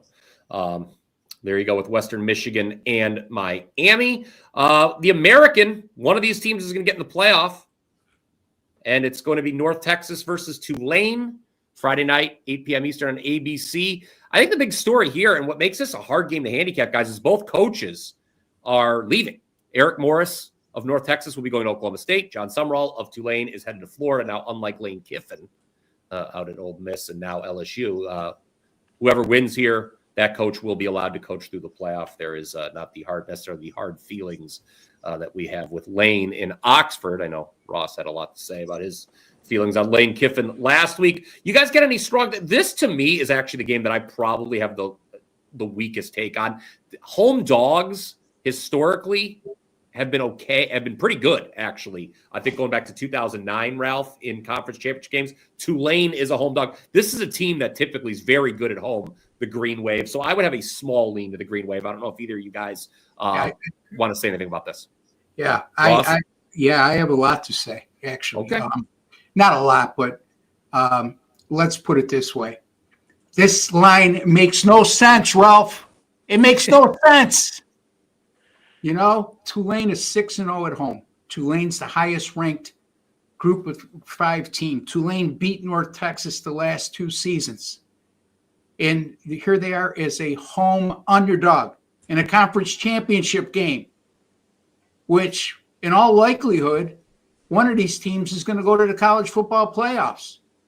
Makes no sense. How is Tulane a home underdog? When I answer that question, I think with a contrarian mindset. Give me North Texas here. Oh, wow. The old double fake there, I'll tell you what, Ron, I thought you were going one direction. You took us in the next there. Yeah, I'm a tricky guy, Brian. I hear you. All right. I have a light lean, Brian, on Tulane, just being the home dog, and John Summerall in his second season, Eric Morris in his third, and both coaches. It's different when you're a mid-major and your coach goes to a Power 4 school. You can't fault him because he brought you success. It's so much different than making a lateral move to a conference rival for the Ole Miss situation. So both coaches did the right thing, saying they're going to stay on and coach. Both programs did the right thing by saying you're allowed to coach. Quick note here. Anyone watches, we of course record the show on Thursday afternoon. The weather forecast is calling for rain Friday night for this game. So keep an eye. How about the wind, Brian? Guys, the wind, I don't know about the wind. The wind, I do not have that in front of me. I just know that it is supposed to rain. And obviously North Texas, a high-flying passing attack, may not like that. Those kind of weather conditions, but we shall see. Sometimes weather leads to more scoring because the defenders are falling down. It's also supposed to be very cold, as I keep my weatherman hat on here. Very unusually cold in Harrisonburg, Virginia. James Madison is a 23.5-point favorite now against Troy. Troy is a team that is, even by Sun Belt standard, isn't very good. I wish Southern Miss would have made this game so we could have had a competitive matchup. JMU style points. I know you were throwing around that term before the program, Ross. Yeah. JMU has a path to the college football playoff if they presumably win this game big, and then Duke wins the ACC championship game. I don't know. Laying 23.5 in a conference championship is not something that would make me feel good, but it's lay the points or pass for me. Yeah, I'd be willing to lay the points. I mean, again, this is a James Madison team that's really good. They really are. I mean, look at their resume. Their only loss came in week 1. I believe Ralph could correct me on that if I'm wrong. But in any event, their defense is really good. And against a substandard team, in my opinion, like Troy, their defense is going to dominate. And, this is a group of 5 team that needs to make a statement. And I say that because obviously they're going to need some help. They're going to be big Duke fans. They're going to be big Texas Tech fans on Saturday. And if all that comes to fruition where Duke knocks off Virginia and Texas Tech knocks off BYU, now it's going to come down to the conference or the American champion or James Madison. And I think that people are automatically given a nod to the American champion because the conference as a whole is stronger. Mm-hmm. But at the end of the day, James Madison, man, they're going to win. If they win this game big and those 2 scenarios plan out, they're going to have a decent shot to be a college football playoff team. So, and they're not going to do that without being an impressive winner against, like you alluded to, Brian, nothing more than an average team, even by Sun Belt standards. Yeah, I think Troy is 122nd nationally in yards per play differential. That's bad. Yeah, 1.7 yards per carry their last 4 games for Troy. Who did James Madison lose to, Ralph? They beat an FCS team week 1, then they went to Louisville week 2 and lost. Yeah, and they dominated. They actually had better statistics in that game, if I recall. Let me look. They only had 263 yards, but they held Louisville to 264. So they went to Louisville as a big dog, and they only got outgained by 1 yard, and they were minus 1 turnover in that 28-14 loss. I was going to say this, Brian. I am not going to have James Madison on my card, but this clearly is a live betting situation I have circled. We saw them against Coastal Carolina take 56-10 got motivated, needed those points last week, and did. They're good enough to get style points. If something happens early, fluky, like Troy gets an opening kickoff touchdown, and all of a sudden we're live betting it, it comes down to 17, I will be all over live betting James Madison in the first half. Yeah, that's right. They were running a hurry up late in that game against Coastal Carolina. So don't tell me that they're not thinking style points. Ralph, I don't know if you have this. Did I read this correctly that the last 39 conference championship game winners have also all covered the spread? I thought I saw that earlier in the week, which is amazing. I can look that up pretty quick. I have the not read straight that, up Brian, winner has so- covered. Yeah, I think 39 straight times. I apologize for putting you on the spot in that, No but I problem. only bring it up because boy, is that going to be put to the test here with James Madison, a 23.5 point favorite. I apologize to Conference USA. We're running out of time. Kennesaw and Jacksonville State. We're just going to throw them on the chart here. Dan, if you have the chart, well, here's all of our leans we went over here on the show. There we go. There we go with Conference USA. I kind of like the over. Ralph leans Kennesaw State. We all like James Madison there.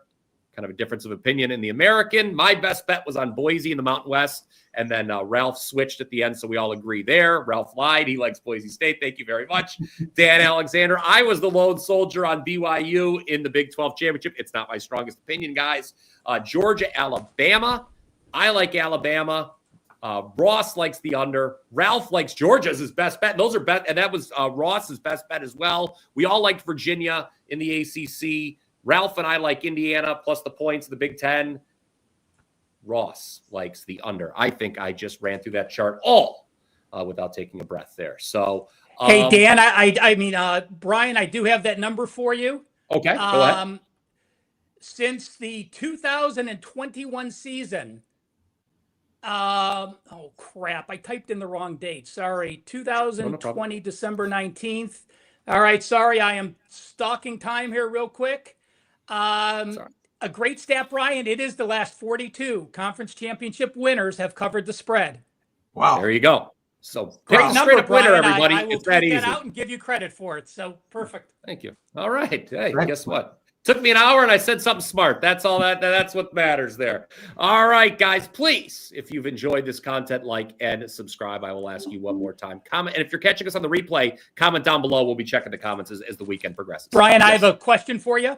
There is the LA Bowl is the night of the Army Navy. Then there's a bowl the following Tuesday, 2 Wednesday, and 1 Thursday before we get back. So if you have enough time to get those bowls done, we will have the Army Navy game and 5 bowls to go over before we're on the following week.